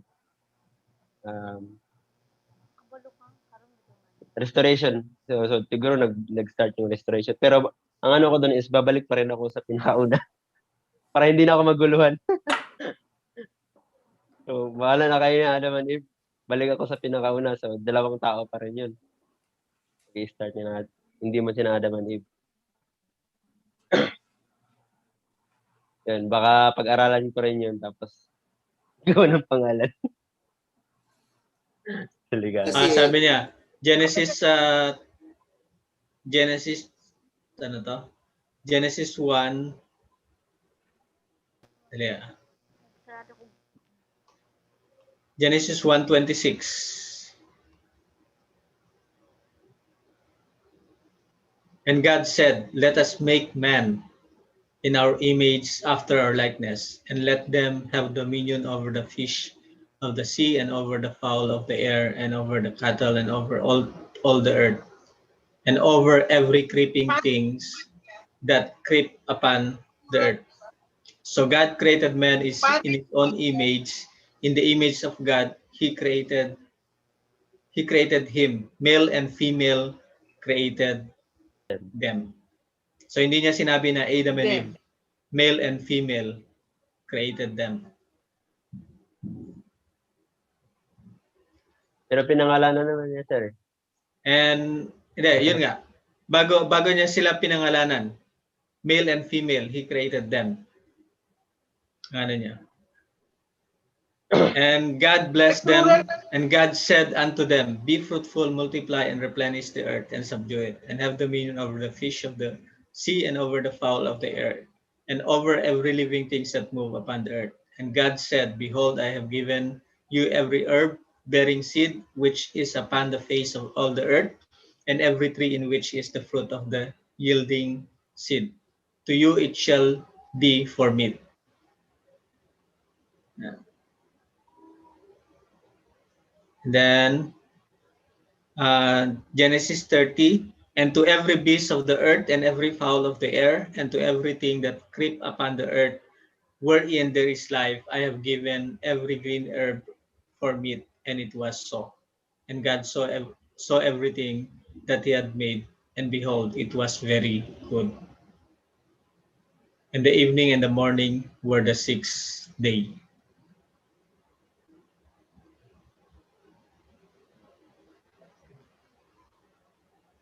So yun. That's one thing na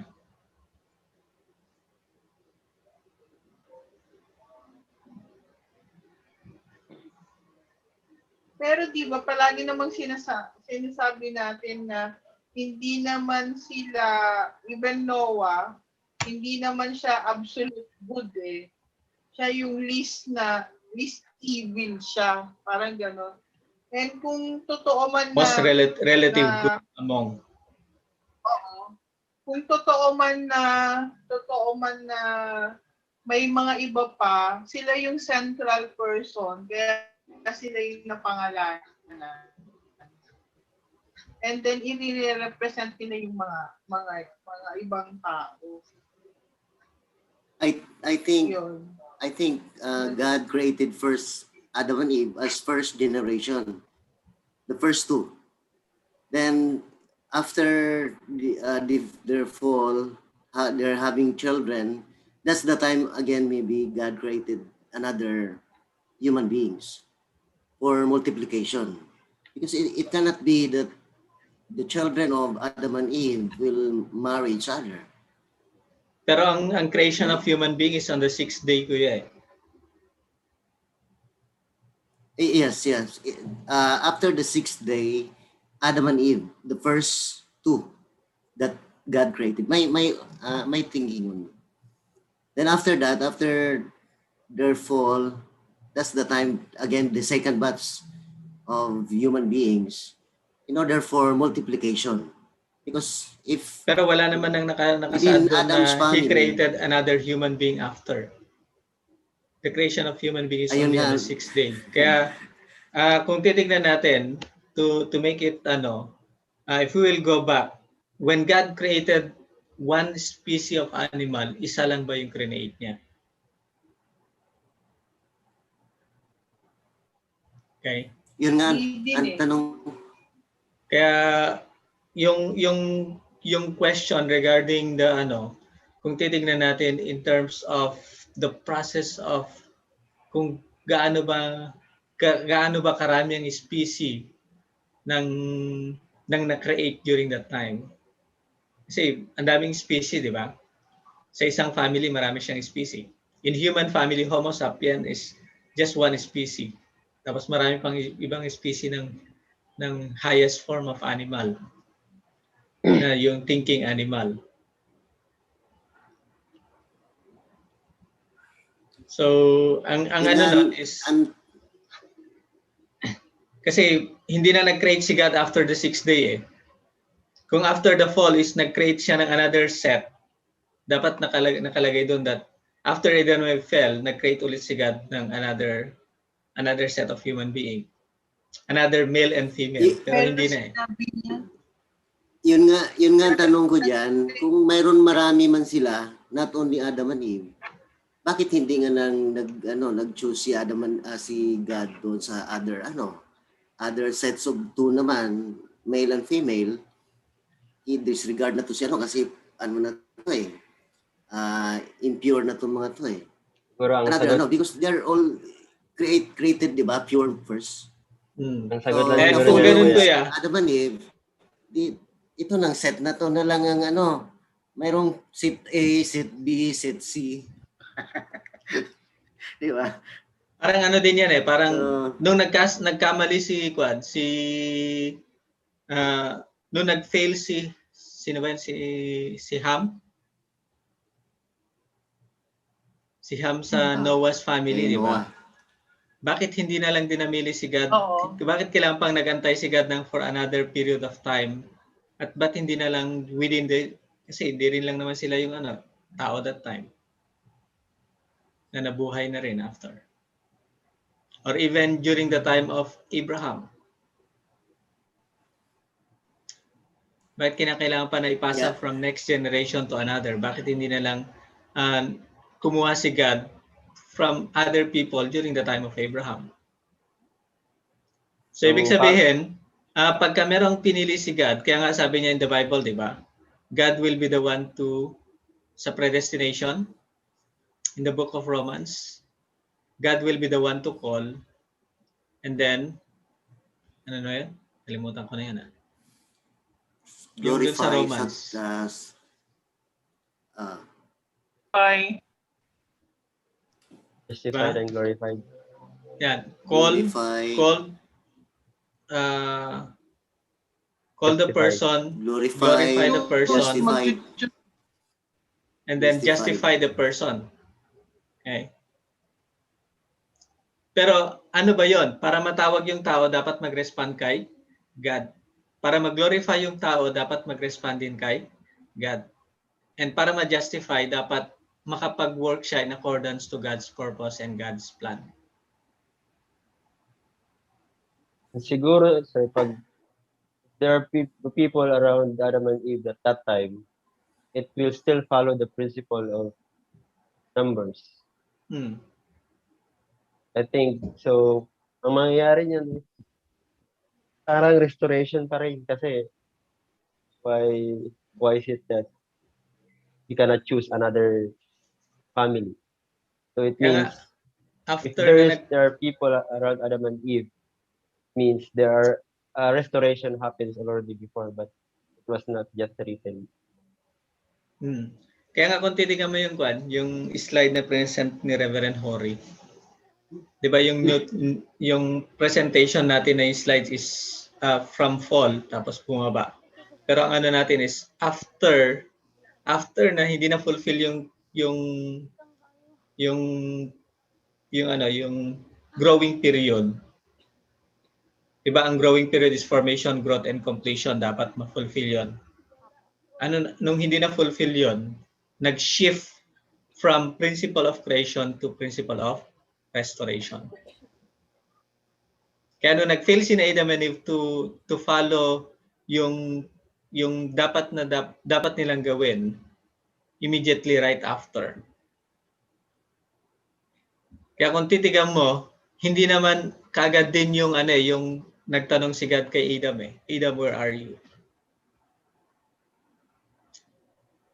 Pero ang presentation kasi sa Bible, right after na nagkasala si Adam and Eve, lumapit kagad si God.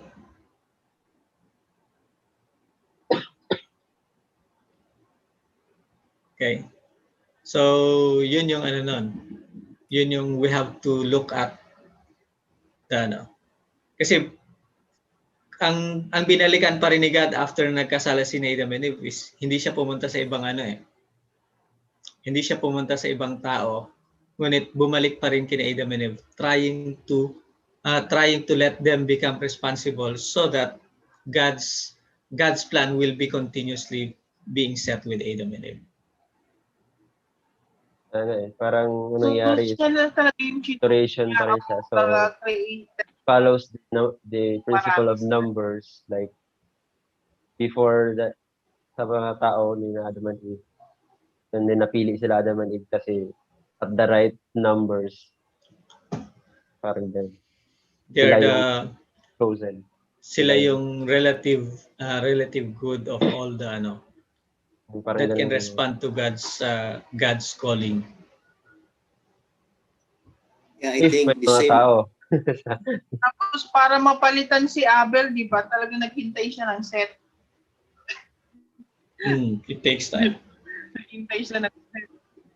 Kasi umalis si Cain, di ba? Nagpakalayo-layo siya.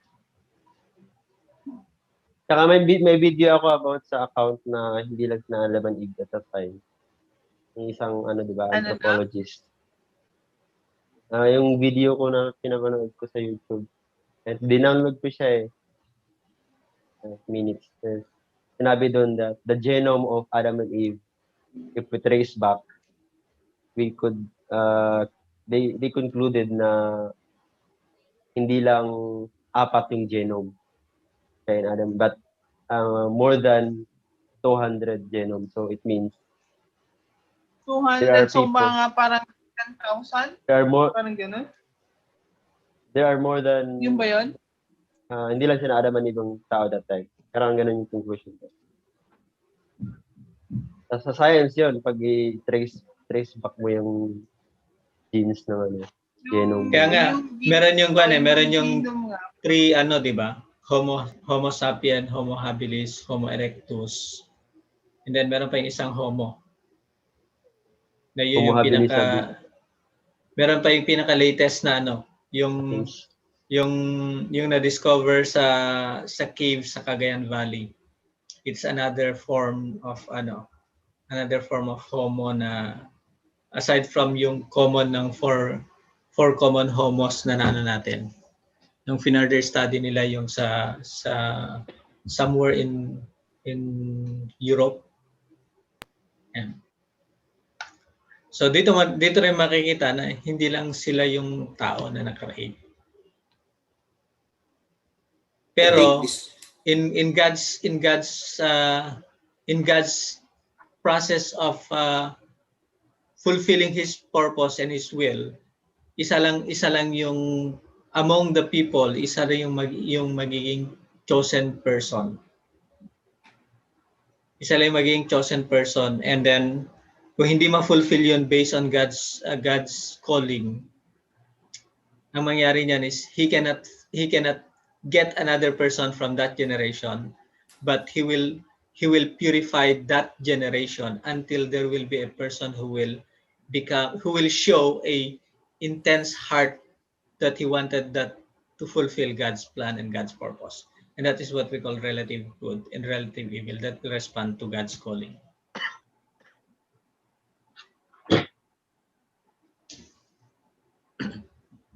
So yun yung pinaka yun yung process based on how God works. Kaya nga even after na nag-fail si Adam and Eve, he even tried to let them become responsible para hindi na humaba, hindi pa tumagal. Pero instead that they responded, mas lalo silang nag-deny, and because of that, nagkaroon ngayon ng humaba tuloy ang restoration. And nagkaroon ng even prolongation of restoration.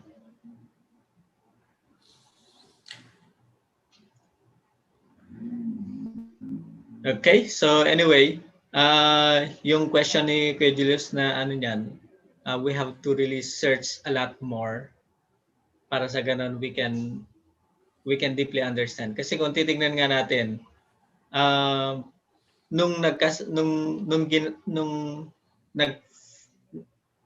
nangyayari yung fall, starting kay Eve, nagpabaya na ba si God after that? Okay. And did that happen in just one day? Isa pa pala, di ba? Ang dami nang na-create na dami nang na-create na angels, bakit dalawa lang yung tao, di ba? Dahil pangalan ng angels, di ba? So bakit mas Yung three marami yung archangels. three archangels? Eh, di ba may mga iba pang archangels, kaya nga napalitan si Lucifer ni Raphael eh, di ba?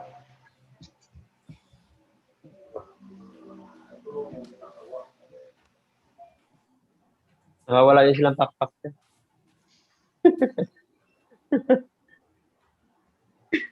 Ang ganun lang sila. Makakalipad naman yung spirit eh. Ba't pa kailangan pa ng pakpak? Baka ko tanongin bakit yung angel may pakpak yung tao wala. Dapat yung tao yung pakpak kasi may bigat sa atin yung ano.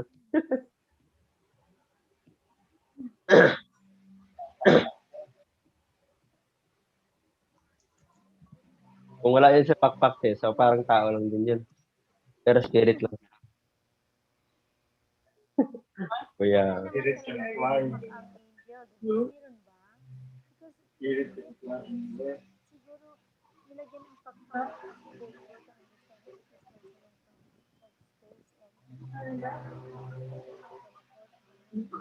May special participation eh. Kasi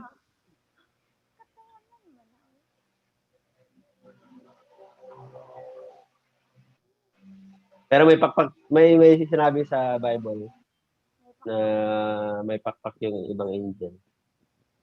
Dalawang account sa Bible. Yung isang angel, Pero hindi sila si Lucifer tsaka si hindi ko pa nabasa kung may pakpak na talaga sila. Hindi mo nabasa te? Merong account Hindi sa Bible. nga. Meron sa Bible na may pakpak na yung angels. Doon sa isang ano lang, isang scripture lang sa Bible nakita na ano yung pangalan? Ephraim or ano ba yun? Hindi ko pa nababasa yung pakpak nila.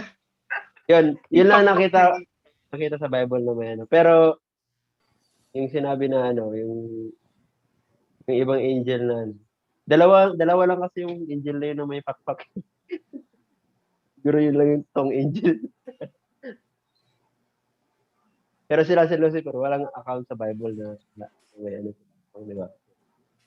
Kahit yung mga angel na nag sa Sodom and Gomorrah, wala din silang pakpak. Oo. Yung pinalalabas nila. Lord nga ang tawag eh, actually. Hindi angel, Lord.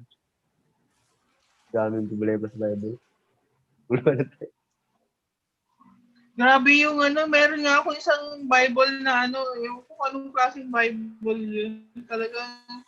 Talagang sinasabi dun yung pinapalabas nila yung mga angels dun sa bahay ni Lot. Sabi ganun, talagang sinasabi, napaka-direct na palabasin mo yung mga bisita mo para makipag-sex kami sa kanila. Ganun talaga. Ganun ka brutal pagka nila. Ganun kasama yung mga tao sa Sodom and Gomorrah.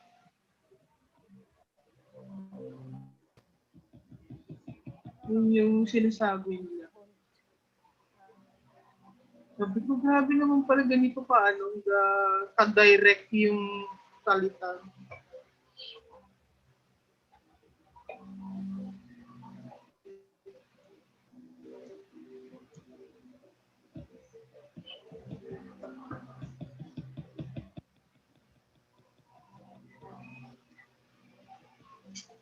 Okay. Ano yung nakita mo na 12 character, Herwin? Sorry. Iba naman pala yun, sir. 16 yung nakikita ko eh. Bakit wala ko nakikita? Bakit 12 nakikita ko? 16 yung nakita mo na eh? Dami naman nun. Yung 12 personality, meron din yung intuitive, yung judgmental, mga ganon. Pero 16 yung nakikita ko, sir eh. Kung hindi siya 16, 8. Walang 12. Merong may mention sa na 12 norm. Meron talagang 12 person. Ang sinerch ko naman is 12 personality, pero ang lumalabas 16.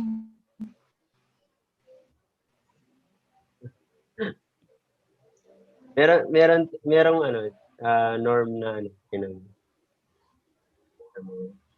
Norm. yun.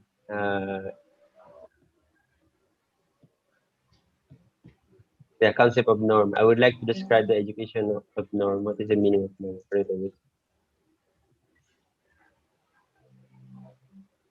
Wait lang. Kinds of norm.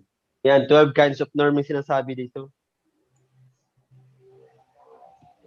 Ano yung mga nakalagay dyan na ano? Pero ano siya sir, yung mga parang relationship, hindi siya yung one word, gano'n. What is norm? First norm, it is the norm of grandparents to husband. Yun, gano'n. Second norm, relationship of grandparents to their daughter-in-law. Ganun. Third, grandparents give joy to grandchildren. Kasi may explanation. Ba siya eh, hindi para. Ito yung nakita ko eh.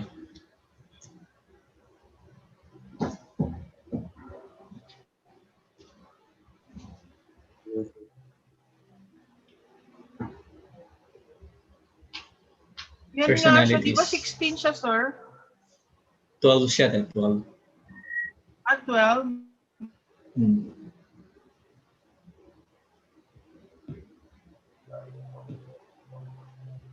May brief.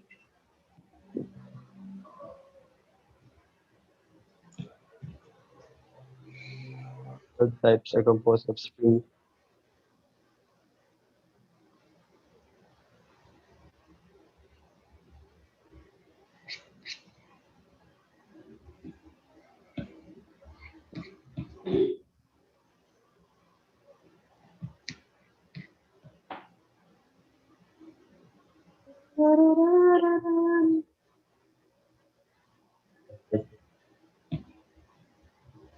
Yan yung sa understanding 12 human personality that will determine our ego, self, and soul.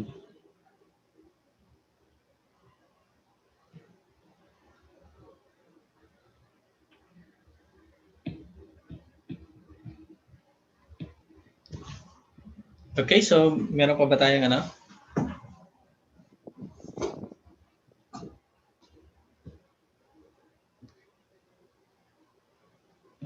Any additional, any other?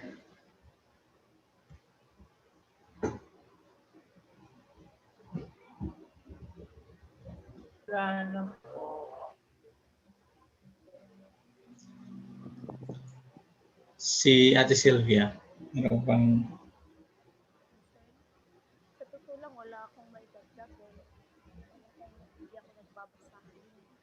Natutuwa lang ako sa discussion. Sylvia, si Miss Ann Miss Ann Portero? Prospero po, ate.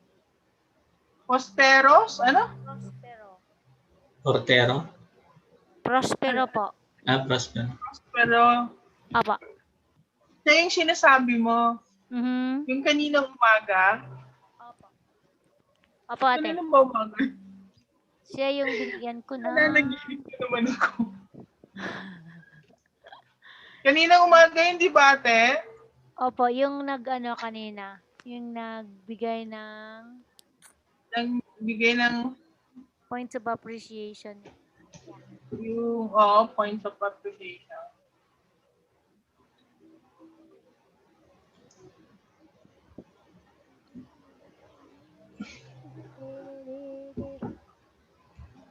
Baka meron pang tinatago si Jinky na mga ano. Si Jinky, si Monina. So ngayon sir, wala po. Wala pa? Dapat mag-formulate ka ulit ng question next week yung sa section 4 na tayo eh. Original value po. Tapos si Manina din mag-bat in din ng question.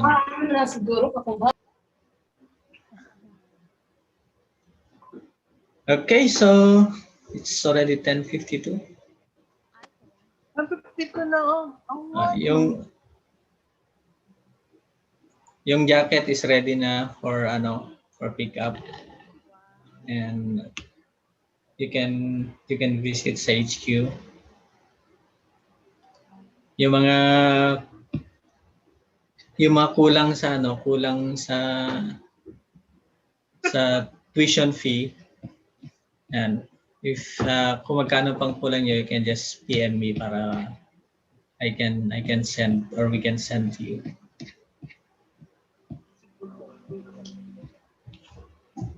Okay, so update sa natin, we'll be having a meeting with John Robert sa Monday, and si Nono sa Pasay, yung leader ng Pasay dati, na-inspire siya, kaya nagke-create siya ngayon ng mixture ng smoothies with ano tawag nun? Yung yogurt and yogurt smoothies with fresh fruit. Hindi na pala leader si Kuya Nuno, kuya, sa Pasay? Close po kasi yung Pasay Center kasi wala mga estudyante, kaya nasa Bulacan po sila, Katmon, Bulacan. I see. Ayan. So ang Manila Center ang nag-exist na lang yata na Manila Center is yung kina Errol. Kuya Errol na lang. Tapos yung sa Quezon City na HTM Center kay Ernie. Yeah. Saka yung sa kina Ate Relina. Pasig pa pala sa Katagig. Pasig sa Katagig. Pero more on HTM naman ang identity. Even sa kina Errol is HTM din ang identity nila. Pero mas marami siyang estudyante, di po ba? Opo. Di ba din si Errol, hindi siya Manila? Si Errol ba siya rin yung sa CARP dati, di ba? Siya yung ng CARP Manila dati. Pero dahil wala namang mga estudyante ngayon na parang nag-focus lahat sa HTM.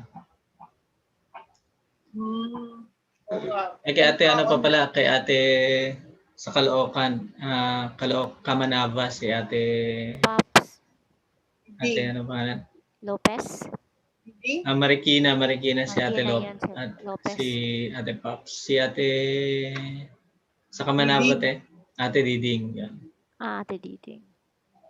But most of these are HTM Center, pero yung CARP Center talaga na Kuya Errol na lang po. Pero mina-maintain lang naman ni Errol yun dahil sa mga staff din niya na sa HTM din naman nagagamit yung mga staff. Nasaan ngayon si Ariel? Siya na yung National Education Director. Si? Kuya Ariel. Si Ariel Rialin sa National Training Center Antipolo. Wala na siya sa Santa Mesa pala. Wala na kaya. Ang regional leader na ng NCR, si John Robert Gregorio. Gregorio. Yung si Rene, Lansangan, di ba sa Quezon City? Sa IAYSP na siya, sa youth.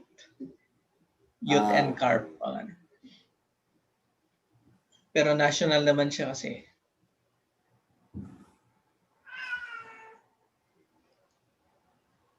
Amazing.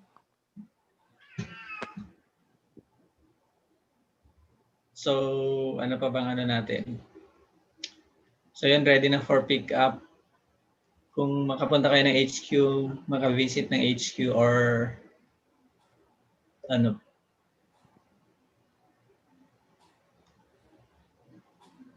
Erwin, bisitahin natin si Kuya Julius sa Matagal na nating planong bisitahin si Kuya Julius sa Metro Point. Hindi pa pala nangyari yan. Doon. Nag-visit sila si Irene dati Akala ko natuloy kayo. Nakalimutan ko kaya. Natuloy nga kami. Tuloy sila. Inantay ka namin doon. Hindi mo naman ako tinext. Akala nga namin darating ka eh. Ah, di ba napag-usapan Hindi natin? Antayin natin nakalimutan sandali ko. si ate.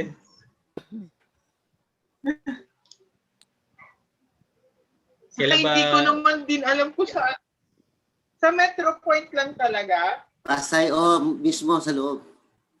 Ah, Sa Pasay Rotonda. Ano ba yung schedule bukas? May schedule ba ako bukas? Sunday tomorrow, di ba? Sunday service. Tapos may pasyente ba ako bukas? Bayaran ko na rin yung yung remaining ko, balance. Paki-compute na rin, Randy pala. Ako rin, nakalimutan ko kung nagbayad ba ako noon o kung baka wala pa akong binabayad. Hindi ko matandaan kung nagbayad ako nung pumunta tayo sa eh.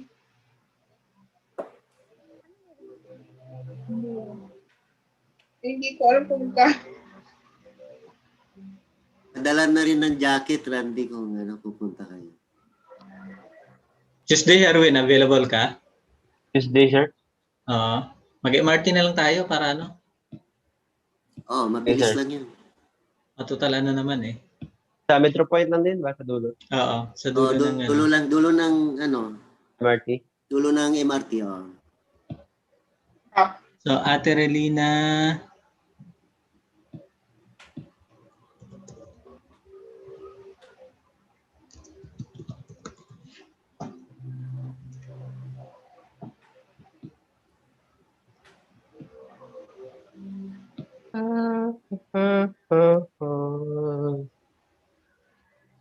kanino yon?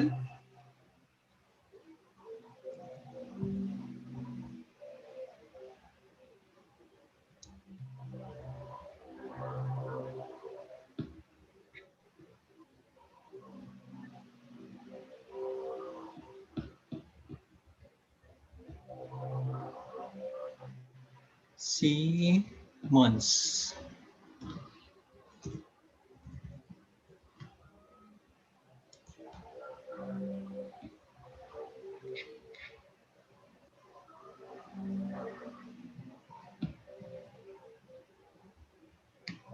Akala ko to everyone, yung pala sa akin siya. Sige. Individualize yan. Ayan. Ay, Meron palang data privacy. oo. So, yan yung Ano to, sir? yung computation sa sa balance.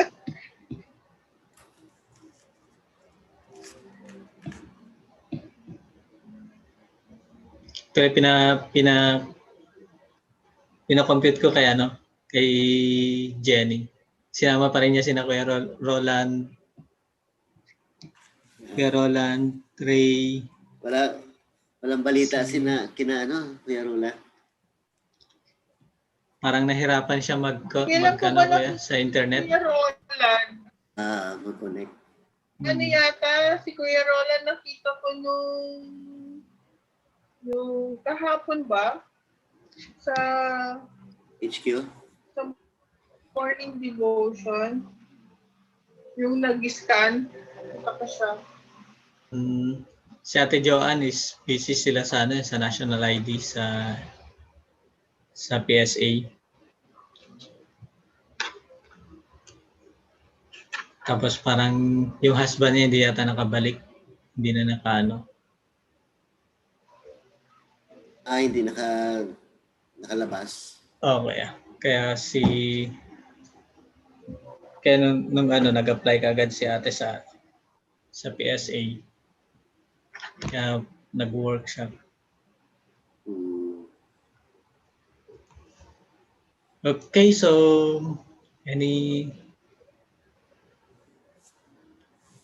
wala naman ang bukas na lang i-welcome si Bea.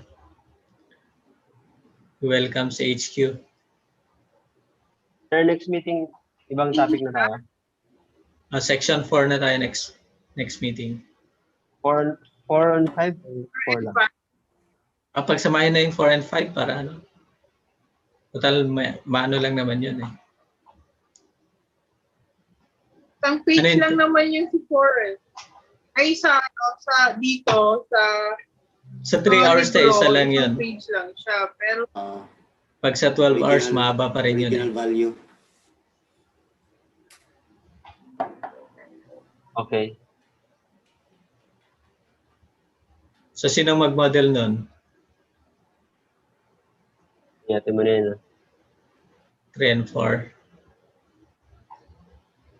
4 and 5. Yan, so i-remind na lang siya para ano. Simonens, yan na yung inaantay mo.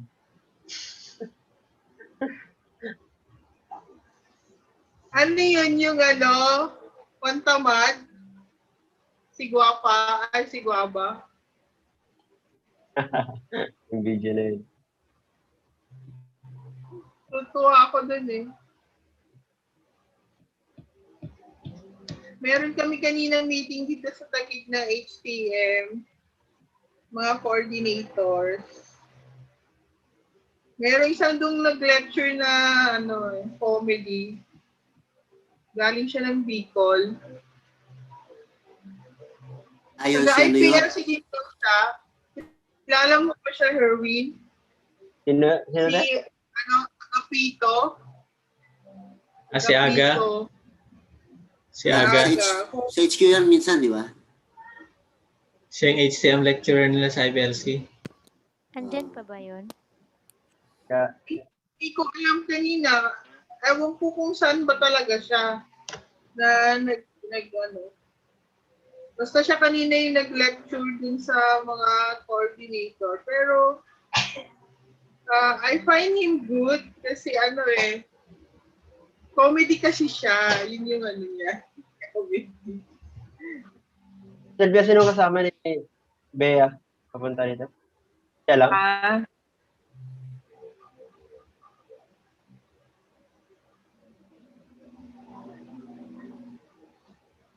Alam ba niya papunta dito sa HQ?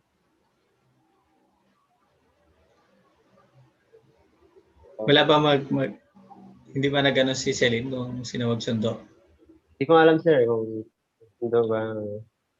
ano siya mag-play? Kasi ang ginano lang namin kanina yung certification of acceptance saka yung para sa South Triangle na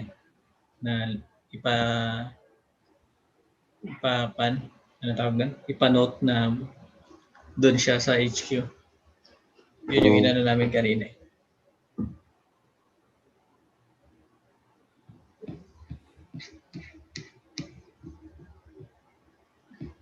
Makasundo yun si Lynn. Baka.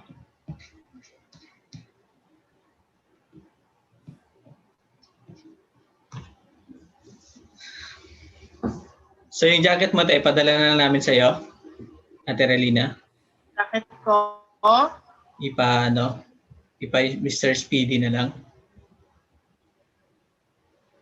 Pwede rin. Or punta ka na lang ng HQ para sa Monday na lang. Para mapuntahan mo yung bagong office. Tinatanong nga ako palagi ni Ate Cochin kung pupunta daw ako ng HQ eh. Ay bukas para welcome natin si Juan. Sige. Si Bea.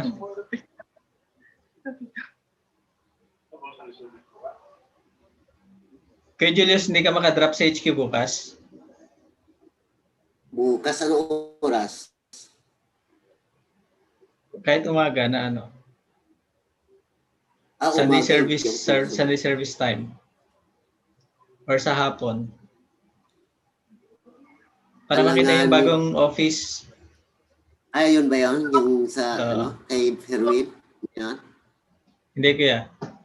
Mayroon isa. Masyadong maganda ng office ko, kuya. Maganda yung virtual office ni Erwin eh. Kompleto nga, may mga instruments pa. Malapit na to, plano pa lang. Notice Hmm. Virtual office yan ni Herwin eh.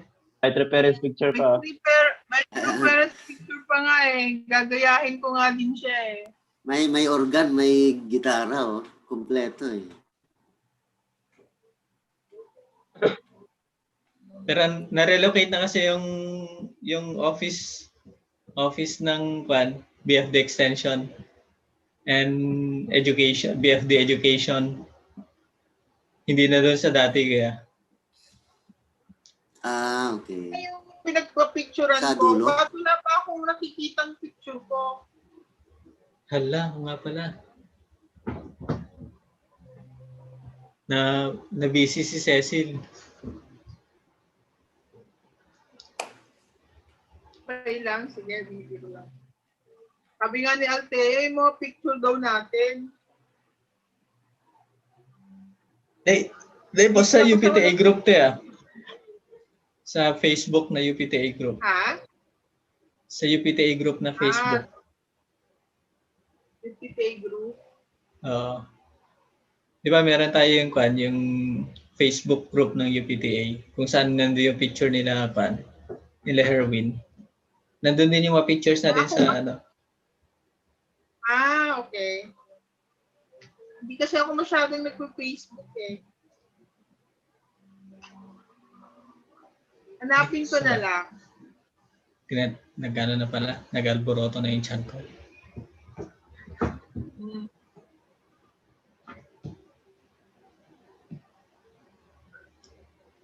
Marami na ba tayong 6 batch? Hindi ko pa na-check kung ano. Parang isa, yung alam ko isa kasi meron akong isa na Pa-check nga Herwin kung ilan na yung nag-register sa 6 batch natin. Wala akong link actually, sir. Si Jenny at saka si di ba? Wala pa po, kuya. Wala pa? Wala Kahit pa po. yung kay Cathy hindi pa Tuesday nagpumasok. pa yun? Hindi pa po. Wala. Ayun. Next week na. Next week. Sa Tuesday na. Apa nag-ano, te? Hindi, may binigay sa akin last time si Lindy yun. Ay, hindi, yung 13. link mong binigay last time, makikita doon ng 6 batch. Ah, doon din. Yes. Parang inedit lang ni Celine yung nun eh.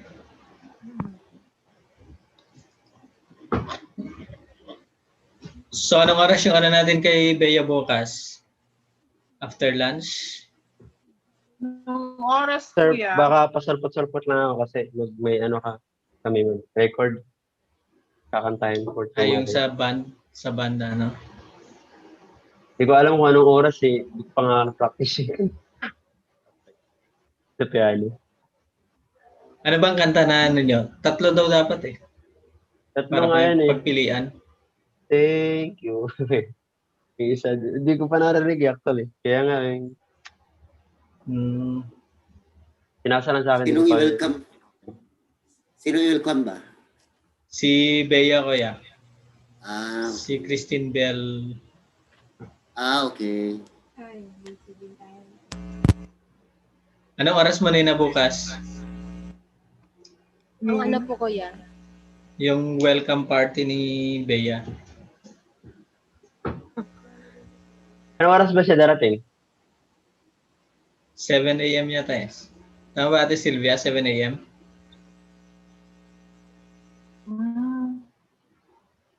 Yung 4 o'clock yung kinuha niya. Parang pagkaalam ko po 7 a.m. yung flight. So darating dito 7 11 or 12. Kaya 4 hours pa lang ano? Hindi, estimate lang. Joker, malay mo malam. Haba pala naman. 1 Naku, hour dapat- and 15 minutes lang, pero yung pagsakay at saka pag ano pa. Disembark. So kung makarating si Ate Relina ng 12 sa HQ, di lunchtime. Wow! Tama-tama, May libre break. akong lunch. Break ninyo, di ba, Herwin? Lunch? O, tama-tama. May dala si Ate Relina. Ate Relina. Ganon. Mahina sa'yo, Ate Sylvia. Ha? Mahina yung boses. Ito, di namin Nag-thank you marinig. lang ako. Thank you. Thank you, Ate Relina, sa dala mo po bukas. Kasama ba si Ate Sylvia? Hindi po.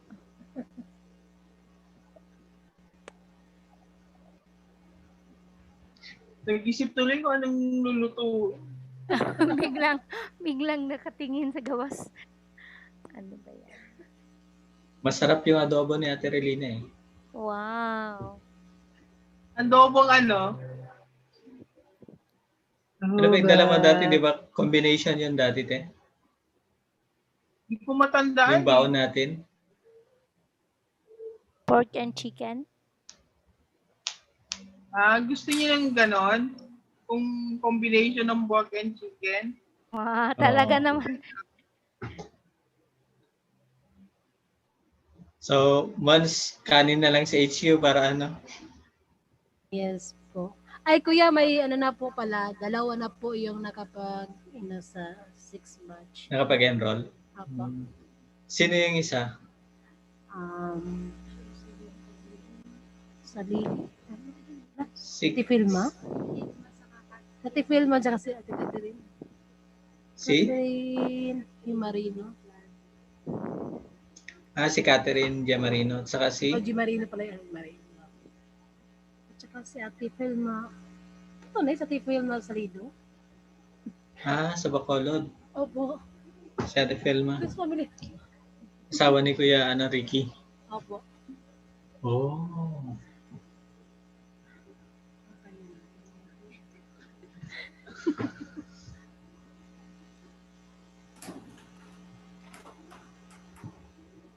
Ano, habol daw, magpahabol daw sa Ate Sylvia eh. Nga pala. Kuya, Bakit? actually, Bakit yung account meron mo? nga akong meron akong sinasabihan. Hindi na. Nagtanong yun ulit. Hmm. Baka kasali nga po si Miyong anak ni Ate Grace. Sa fifth batch. Sana te. Sa 21 days, sa 6th batch. Miss Manila. Yes po, te. Yung Pa-enrollin si Miss natin para ano? Sa fifth batch, hindi Oo siya nga po, kuya. Tomorrow, I'll be going there po. Sa bahay nila dahil nga dun sa gagawin. From airport, baka sa hapon, sunduin nila ako Diretso dito. ka na te. Sinusundo ako nun mga yun eh. Papasok yung sa kanilang bahay. Kaya, Regards yeah. ako kay Ate Grace sa kay Kuya. Sure. Extend yung regards ko. Of course po. Hindi nagre-reflect si Miss Josephine, no? Miss Manina. Opo, ate. Chinat ko na po siya kanina. Tapos may response po siya. Nahanap ko yung ano niya eh. Nahanap ko yung reflection niya eh. Kasi nga, palagi siyang pass. Taga saan ba yan siya, ate? Si Josephine? Wala lang na. Quezon City? Na, Ano ba yan? ILC ba yan? INC ba? Parang ano siya? may, Blessing candidate ba yun? parang may sarili siyang Tapos pag magre-reflect siya, sige, magmahalan na lang. Ganun siya. unique. Very amazing. Nakakatuwa. Ito po sa sa group chat yan. Shortcut ko na lang. Kaya gusto ko makita yung written reflection niya sana. So sabi ko, bakit wala naman akong makita reflection nito?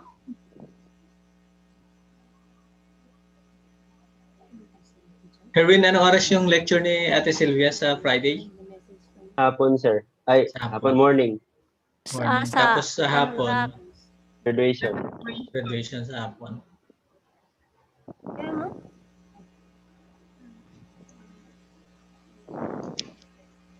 Yan po, before I can 19 po yun, yeah. Okay. Opo, yung value and significance of the blessing. Okay.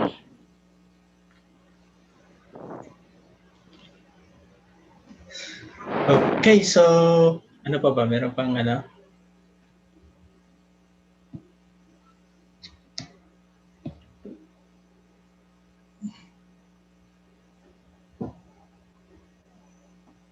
Na naman na po. Ano pala yun si Josephine? Anong trabaho nun?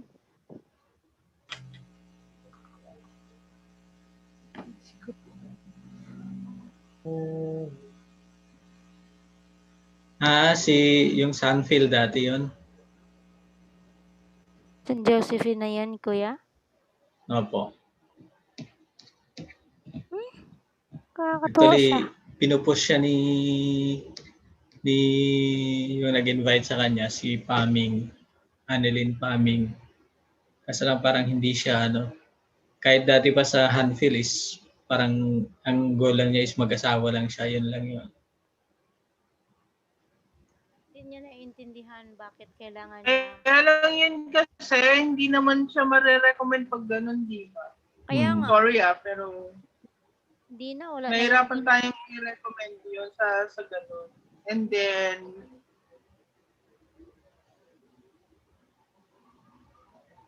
kasi hindi pala siya nag-reflect. May anak yun na parang medyo matanda na rin ang anak niya, nasa 20, almost 30 na rin yata yung anak niya. Oh, talaga? Opo. Okay. Natatawa lang kasi ako na parang wala siya, andun lang, ganun. Tapos Kawawa lang. nag-reflect nga siya ng binasa niya, tapos dinownload lang niya, tapos in toto binasa niya. Tapos halata na wala talaga siyang naintindihan. Parang Kawawa nga eh. Nagpa-follow lang kasi siya doon sa spiritual mother niya eh. Kung anong sabihin niya yung spiritual mother niya. Parang hindi talaga yung 100% yung niya. And yun nga lang, desire lang niya yung mag-asawa lang. Kapag asawa lang siya ng Koreano, yun yung niya. Nakakatakot pakawalan sa Korea eh. Kawawa. Hindi niya malalaman yung anong purpose niya doon. Kawawa talaga. Siya din naman ang kawawa eh. Pagka hindi niya maintindihan yun. Hindi naman tayo. Kaya nga, yung isa kong invited kuya, yung dati Hanfield na ayaw mag 21 days. Hindi ko pinupush na kaya yun nga, yung from Hall of Justice, masyadong marunong ba ate? Magbabasa na lang ako. Pagka ganun attitude, ay naku po, ayokong i-recommend. Dahil meron kami dito. Ate, meron ba mga Hanfield na nag-join dito sa Manila dati na nandyan sa inyo? Oh, 3 po. 3. Kumusta sila, te? Si Christy. Yung isa na kausap ko, sabi, magpapa-opera daw siya. Ay, siya nga pala, kuya. Yung isa na sabi ay meron